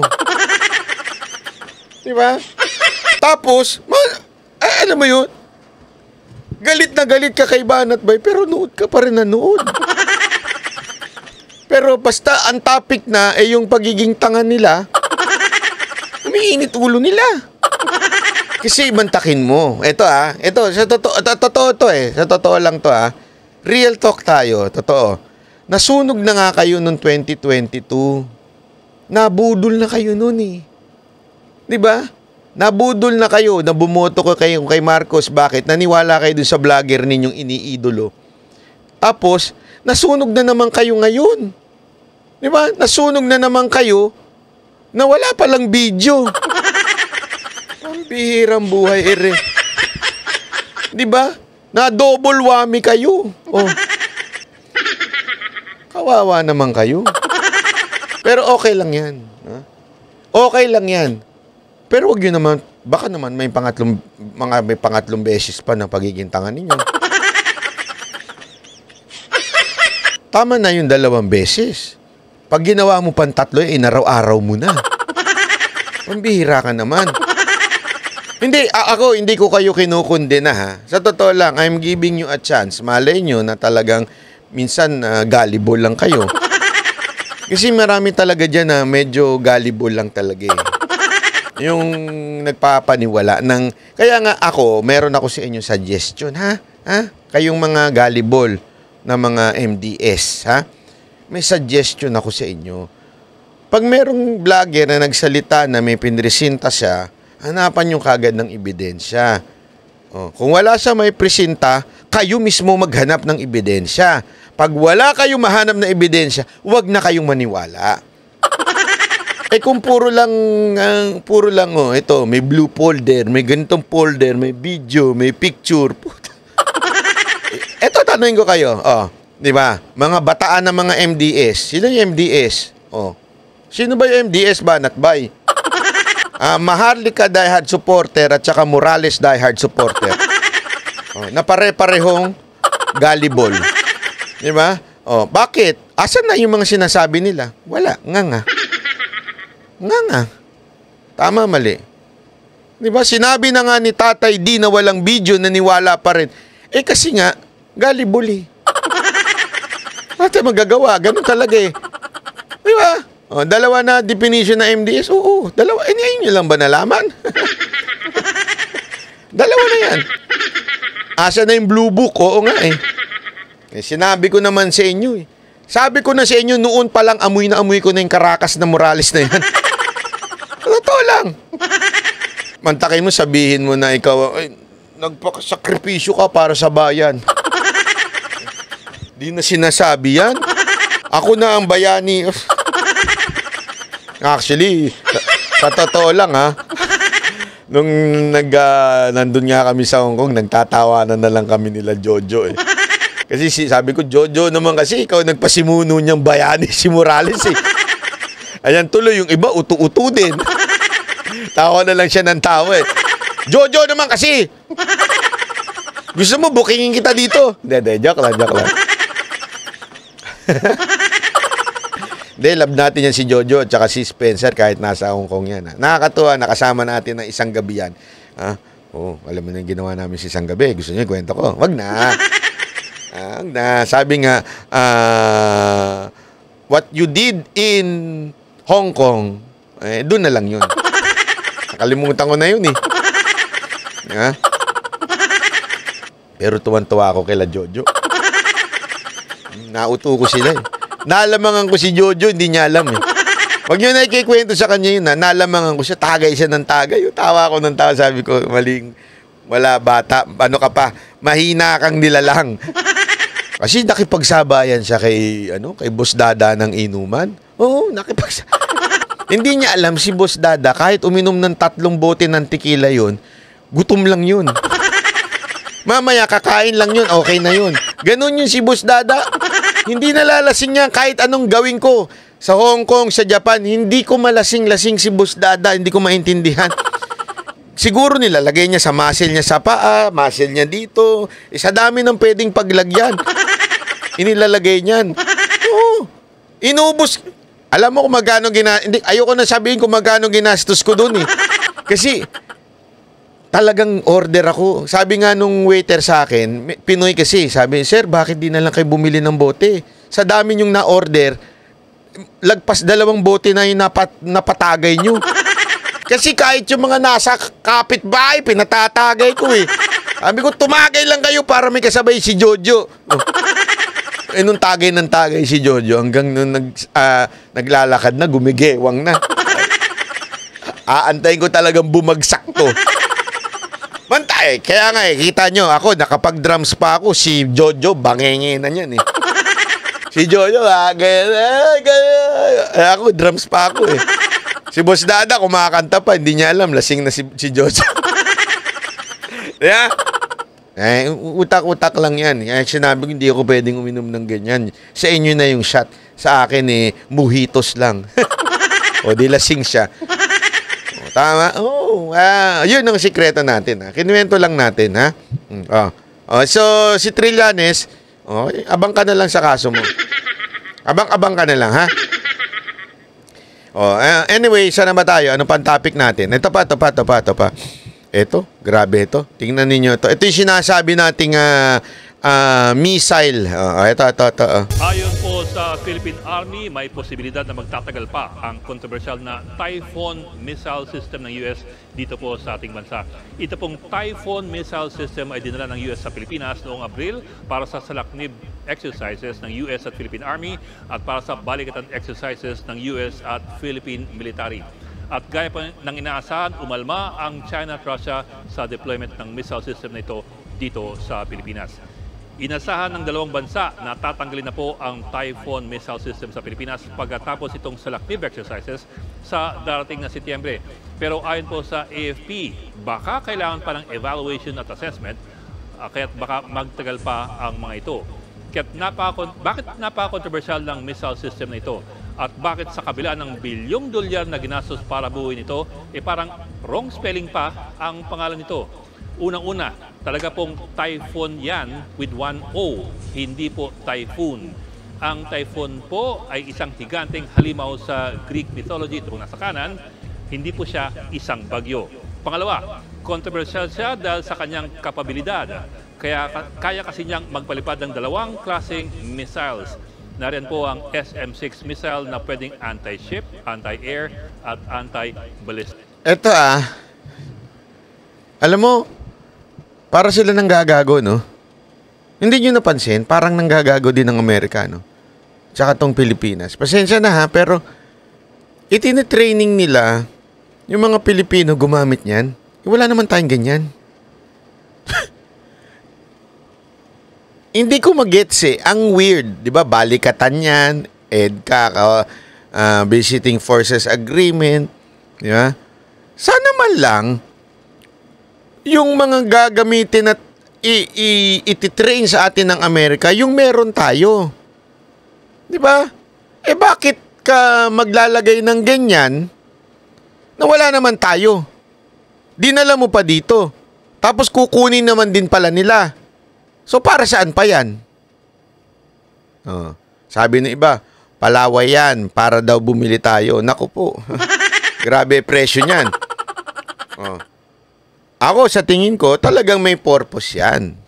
May purpose yan. Yung pangalawa, sa tingin ko, ang purpose niyan, aside sa bumili tayo, sa tingin ko, ang purpose niyan, para talaga paghandaan yung gera ng China at Amerika. Yun Demo lang boss to avail. Oo nga Hindi kasi parang ganito, parang ganito. 'Di ba? Nagdala ka ng gamit dito na wala naman tayo tapos itinraining tayo. Bawal naman yung gamit na yun. Halimbawa lang bawal yung gamit na yun, di ba? Tapos itinraining tayo. Para saan pa? So, talagang iba ang purpose. Hindi talaga to trade us. Maybe, para bumili tayo, or maybe, talagang gagamitin nila yan pag pumutok ang digmaan sa China at sa Amerika. Ay, naku po. Iba to. Missile. At meron po itong range na halos 500 kilometro. Gaano kalayo po yun? Halimbawa po, kung sakaling ma-deploy siya sa pinakakanlurang bahagi po ng Palawan. Elizabeth Linsangan, maraming salamat. Thank you very much sa mga nagpapakulay at nagpapaliwanag ng ating chat box.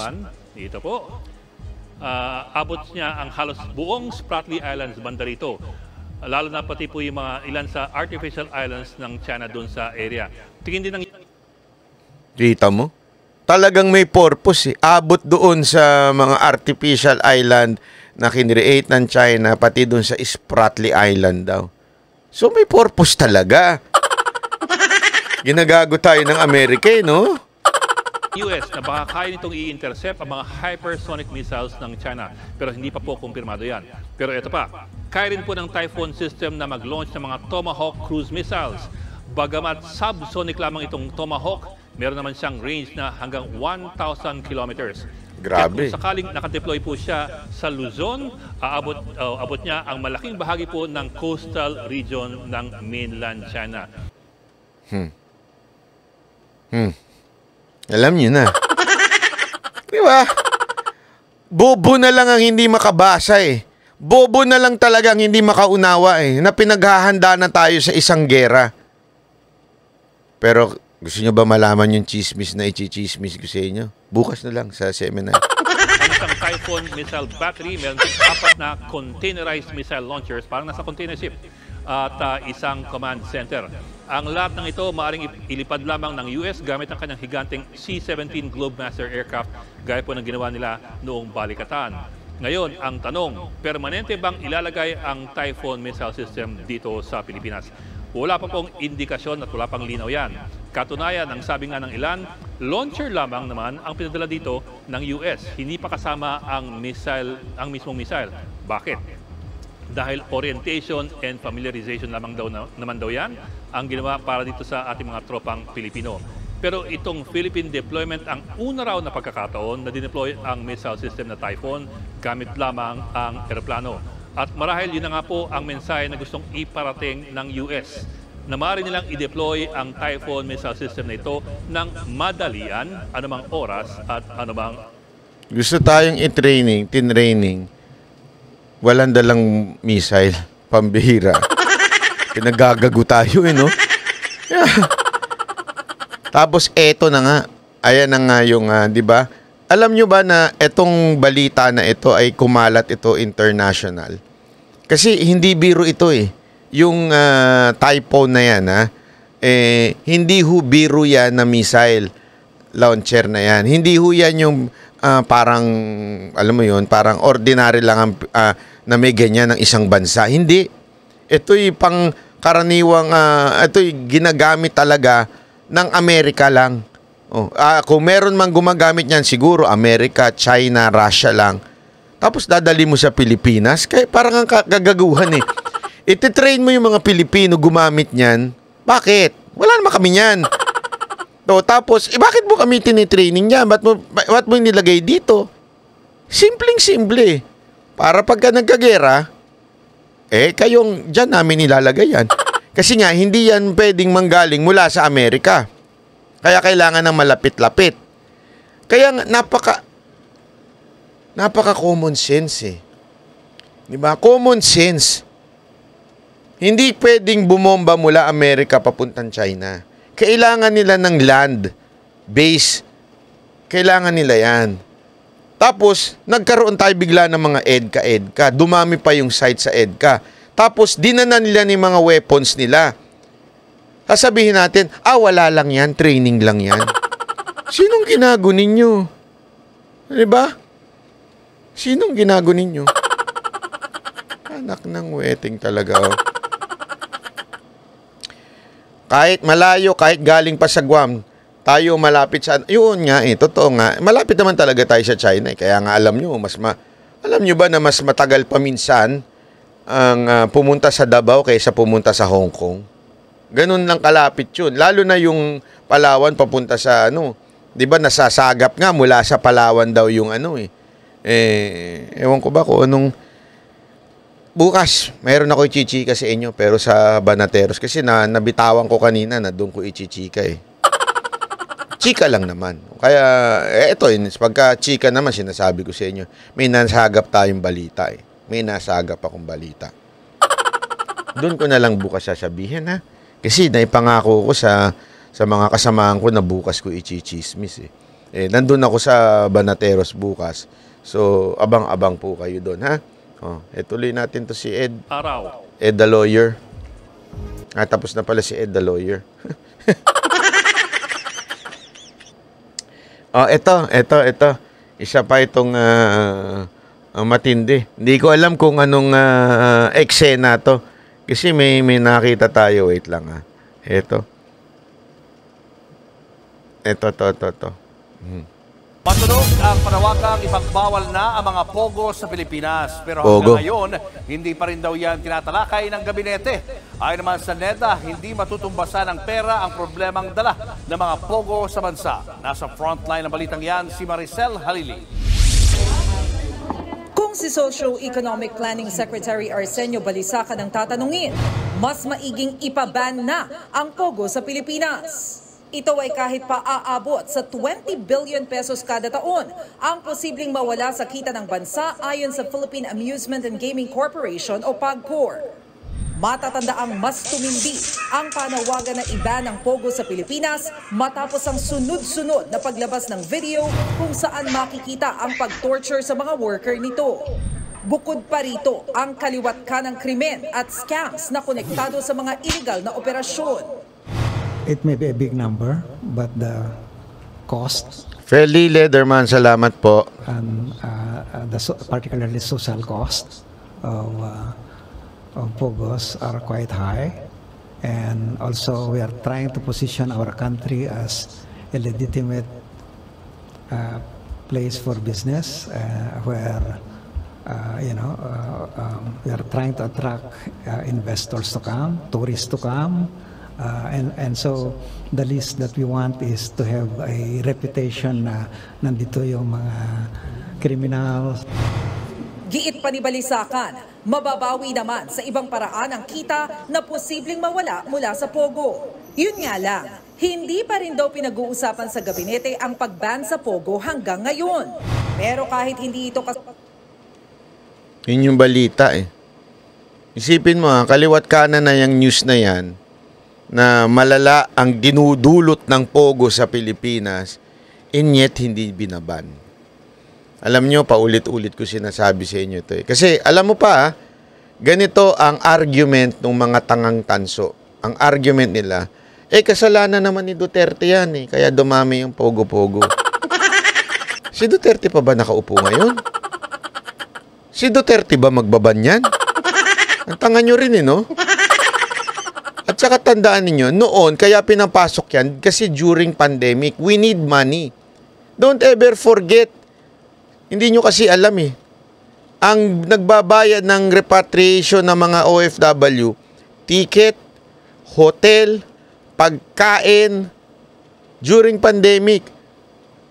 Meron ba sa inyo nagbayad dito ng ano? Tanungin ko kayo, meron ba sa atin dito nagbayad ng bakuna? Wala. Lahat yan ginamit noon. Kaya kinailangan ng Pogo. Pero tapos na ang pandemya. Itigil na yan. Tapos na rin si Pangulong Duterte.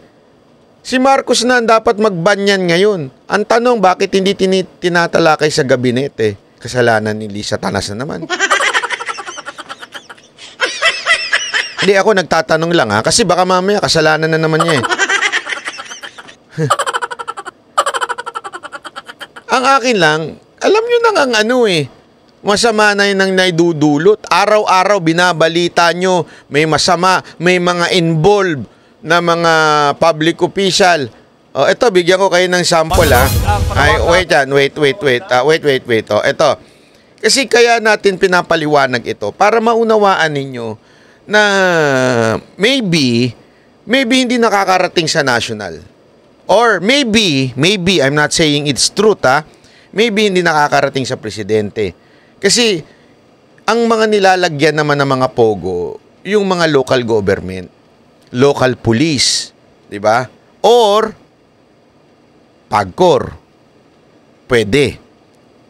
Malamang, hindi na umaabot yan sa mga nasa taas.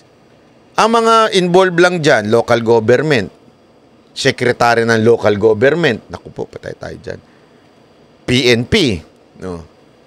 Di ba? Sino pa? PAGCOR.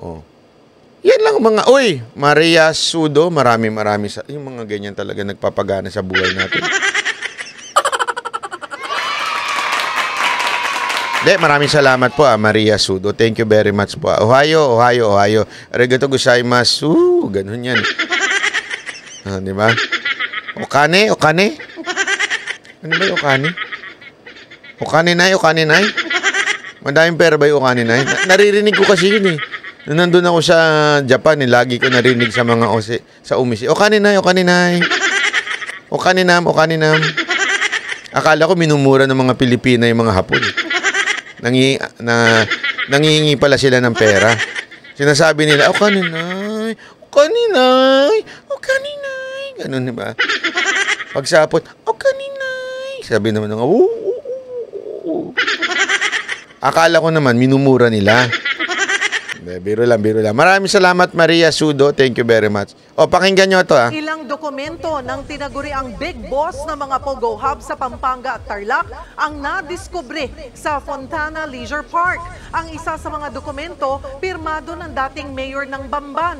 Nasa frontline ng balitang yan, si Rainiel Pawid. 19 na vault ang binuksan ng mga otoridad kagabi mula sa nirate ng mga villa sa Fontana Leisure Park sa Clark, Pampanga. Nitong nakaraang linggo, sinalakay ang 5 villas na tinitirahan daw ng mga Pogo Big Boss. Sa villa kung saan nananatili raw si Wang Ziyang, ang tinaguriang Big Boss ng Pogo Hub sa Bamban, Tarlac at Porac, Pampanga, 4 na vaults ang binuksan. Sa loob nakita ang ilang dokumento at official receipt ng Baofu Land Development Incorporated kung saan incorporator si suspended Banban Mayor Alice Go. Tumambad din ang travel pass ni Wang at ng kanyang driver na inisyu noong 2020, kasagsagan ng pandemya. Ayan, halimbawa niyan, di ba? Yung mayor, yan yung mga bakit nag-issue ng travel pass. Remember, nung panahon ng pandemya, nung kinikreate daw nila itong Pogo Hub na to, bawal mag-travel yan eh. Naalala ninyo? Kailangan kayo ng travel pass or else hindi kayo papayagan. Ang nag-issue daw yung mayor. So, ibig sabihin, ng mga involved, mga nasa baba, hindi may paliwanag ng ibang mga vlogger, kaya sisisihin na lang, sino? Alam niyo na, di ba? Kasi nga bobo. Pag bobo, bobo talaga. Tama, mali. So ito, pinapaliwanag natin kung saan ang gagaling yung mga katiwalian. Kaya nga, papansinin mo dito, paano nakalusot yan? Yung mayor. Tapos, involved pa daw yung si Bambang Mayor. Tapos, yung kapulisan. Bakit yung kapulisan? Paano nakalusot sa kanila yan? Tapos, yung sa Clark, di ba may Clark Development? Paano nakalusot sa kanila yun? Ang travel pass ng Pogo Boss, pirmado ni dating Bamban Tarlac Mayor Jose Antonio Feliciano. Ayon sa Presidential Anti-Organized Crime Commission, malaki ang tsansang noong 2020 kumilos si Wang para sa pagpapatayo ng Pogo Hub sa Bamban. Kaya naniniwala ang PAOK na dapat ding... Sabi nito, sa vault walang lamang pera. Oo. Na ano na yun? Mga magikero yung iba dyan eh. Magic yun. Magkayong ano. Mga ano kayo eh. Sigahan si dating Mayor Feliciano. Bakit nag-issue siya ng travel pass sa mga taong pinaghihinalaan natin na mga nagpapatakbo ng illegal Pogo Hub? Wala pang pahayag ang dating alkalde tungkol sa mga dokumento. Sa isang villa naman, nakita ang bankbook ng Baofu na may initial deposit na 5 million pesos. Magagamit ito sa ipapile nating money laundering. Grabe, no? 5 million. Ginamit yung initial deposit, sana all may ganung deposit na 5 million. Bangko na yun para sa transaction dito sa ating transaction din sa ibang bansa. So, malaki. Nung nag-open kayo ng bangko, magkano initial deposit nyo? Naku, naalala ko, initial deposit ko nun, 2,000. Nung panahon namin, kasi pwede pa yung 2,000 eh. Basta wag bababa na. Ngayon ba magkano na ang initial deposit? Nung panahon ko, nung nag-open ako ng bank account, nung mga, high school ako, 2,000 lang eh. Hindi, elementary pa ata ako nag-open ako. 2,000, pwede na. I-maintain mo na lang yung 2,000 para hindi ka mabawasan. Di ba? Ganun eh. Yeah? Kahit talagang makikipagpatayan ka para hindi bumaba sa 2,000 yung pera mo. Kahit wala ka na makain eh. Itong nakuha natin mga baka. Sa isang silid naman, nagkalat ang 2 passport at mga casino VIP card na nakapangalan kay Wang. We will check dun sa mga sabi nito, ano to? Sabi nito siya, galit na galit si Mayumi. Sabi niya, ano to? You're the one wearing so cheap and BMW. Mayaman ka, pero biglang yaman ang aura. Kinda look trying hard, you look not mabango. Ito yung mga nasaktan na mga tanso eh, mga follower ng mga tanso. Nasaktan sila eh. Unang-una, hindi ko naman pinagyayabang to. Kasi sa totoo lang, ang dami-dami ko naman t-shirt na puro BMW ang tatak. Kasi nga, ang motor ko BMW, alam nyo naman yan. Sino ba naman tanga? May vlog ako eh. Diba? Kahit kailan din natin pinagyabang yan. May vlog ako. Minsan lang, kasi nakita ko lang to, ito, tapos nung sabi ko, tagal ko na hindi nasuot to. Nung sinuot ko, payat ako, sabi ko, ay, gusto ko yan, payat ako. So, sinuot ko. Alam mo, kung meron man sa atin dalawa ang nagpapakasosyal, ikaw. English ka ng English, mali-mali naman yung pagkaano mo. Magpi-period ka, tas yung U mo, hindi capital yung Y. Ano ba naman yan? Oh, you're the one wearing, hindi mo malang kinapital yung Y. Anak ng weteng. Tapos yung yaman ng aura, ang capital, yung ang. Huwag ka na magpakasosyal. Sino man nagpapakasosyal dito? At saka alam mo, wala yan sa pera. May mga patay gutom na mayaman. Kahit mayaman, patay gutom. Kahit mayaman, palamunin. Oo, may ganun. Hindi ito ang level na sinasabi ko, yung mga tanso. Ang sinasabi ko dyan sa mga tanso na yan, mga mukhang pera, palamunin, walang silbi sa bayan, mga patay gutom. Yan naman ng totoo. Wala yan sa may pera ka o wala ka. Kasi ang dami-dami dyan, kahit may pera, patay gutom eh. O, laging gutom. Laging kumakalumbat ng pera. Hanap ka, punta ang camera, napakarami niyan. Hihirit ka pa, puro ka naman sablay. English. Tagalogin mo na lang para kang Jejemon eh, di ba? Tagalog na lang.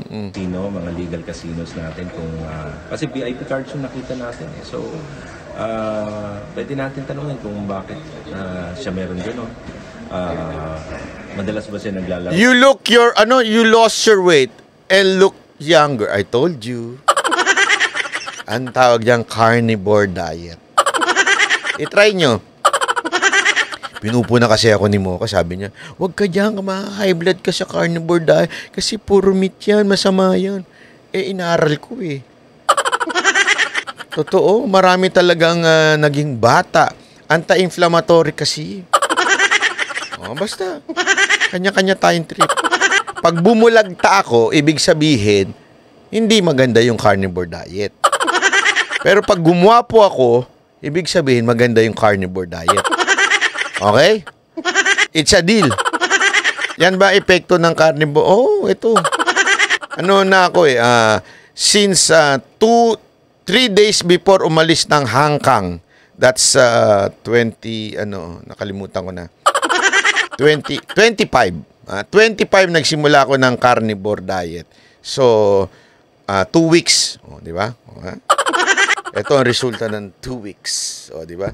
Puro karne, baboy, taba, manok, isda, yun lang kinakain natin. Sa mga casino na yun, ano yung intention niya? Nandun siya sa casino, baka ginagamit niya yung casino for money laundering.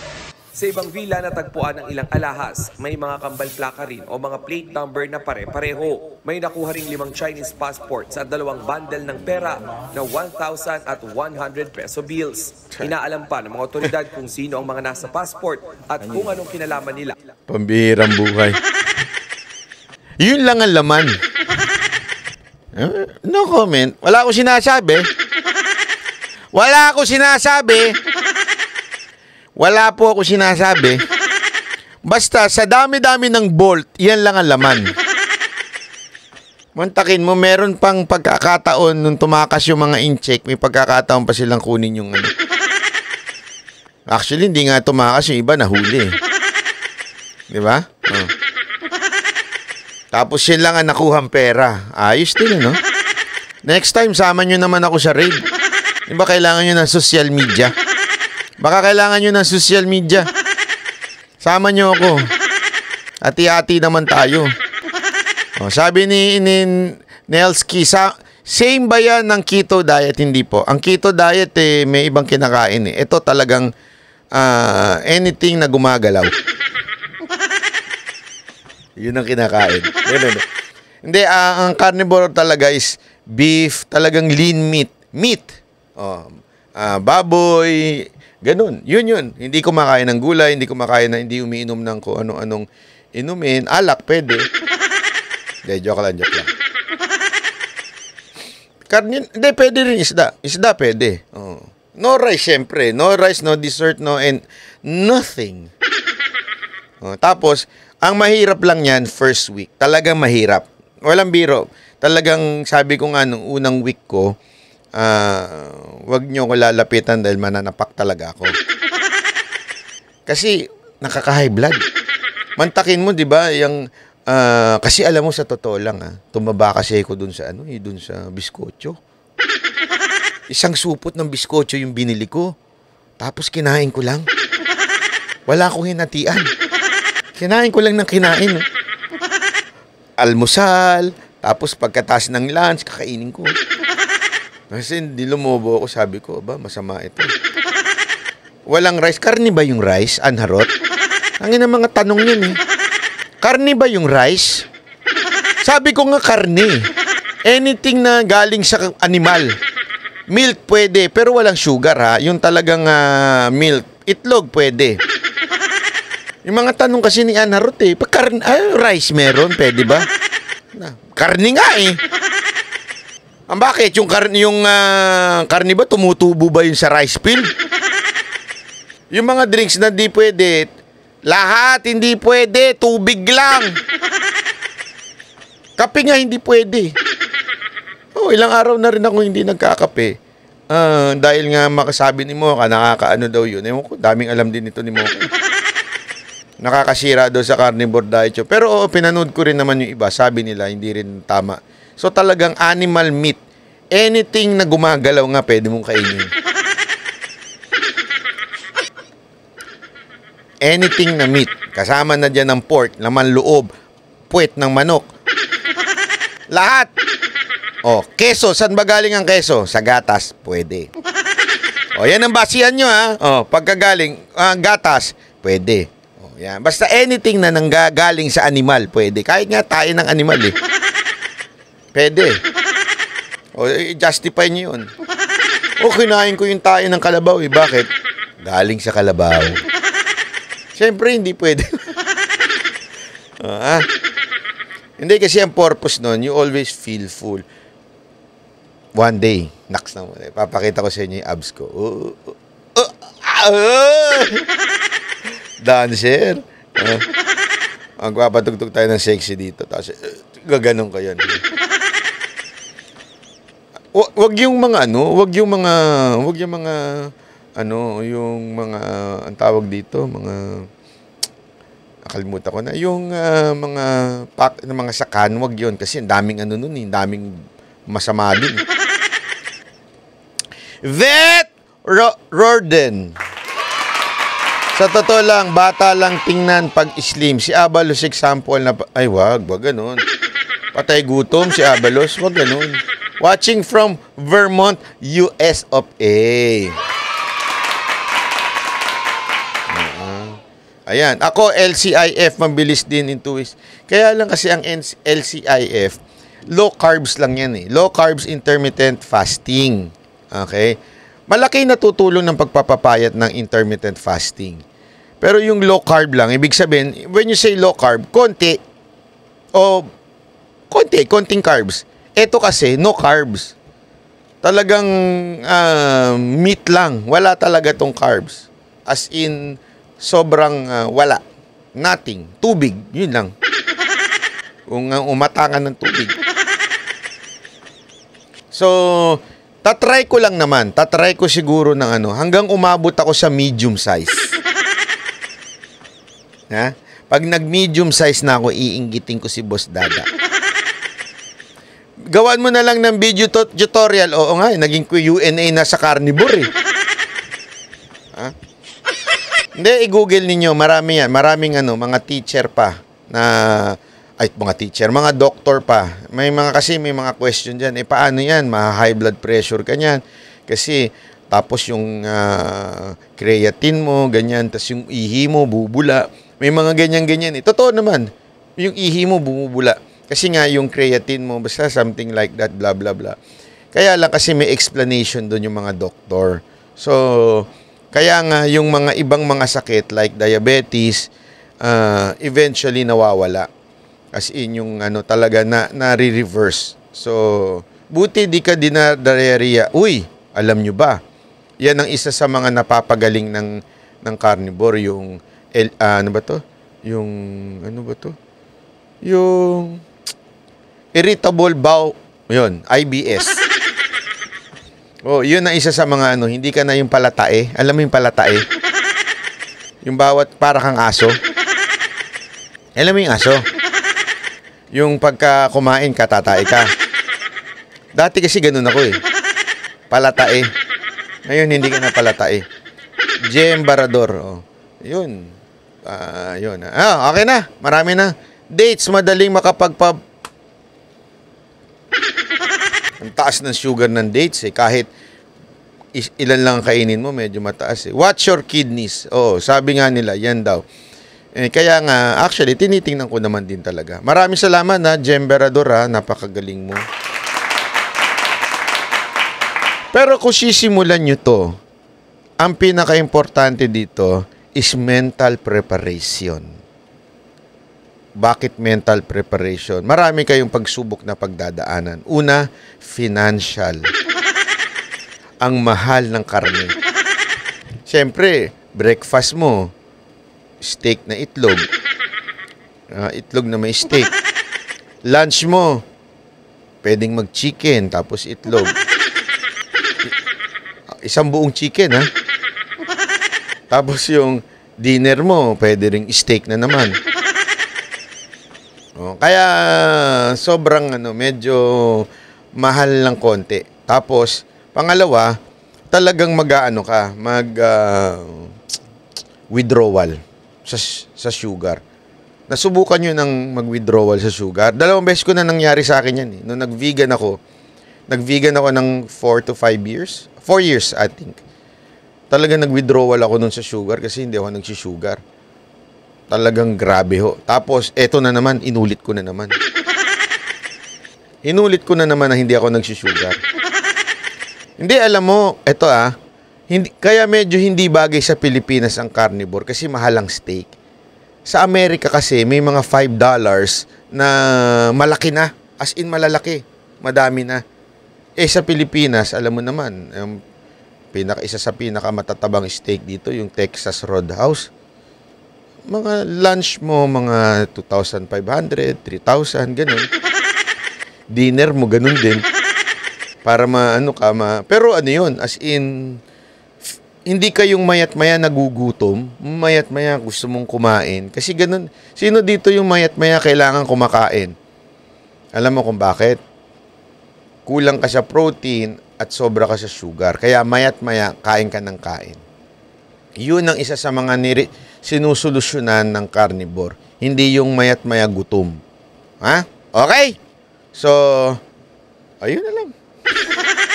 Nauwi tayo sa diet, Kayo naman ito walang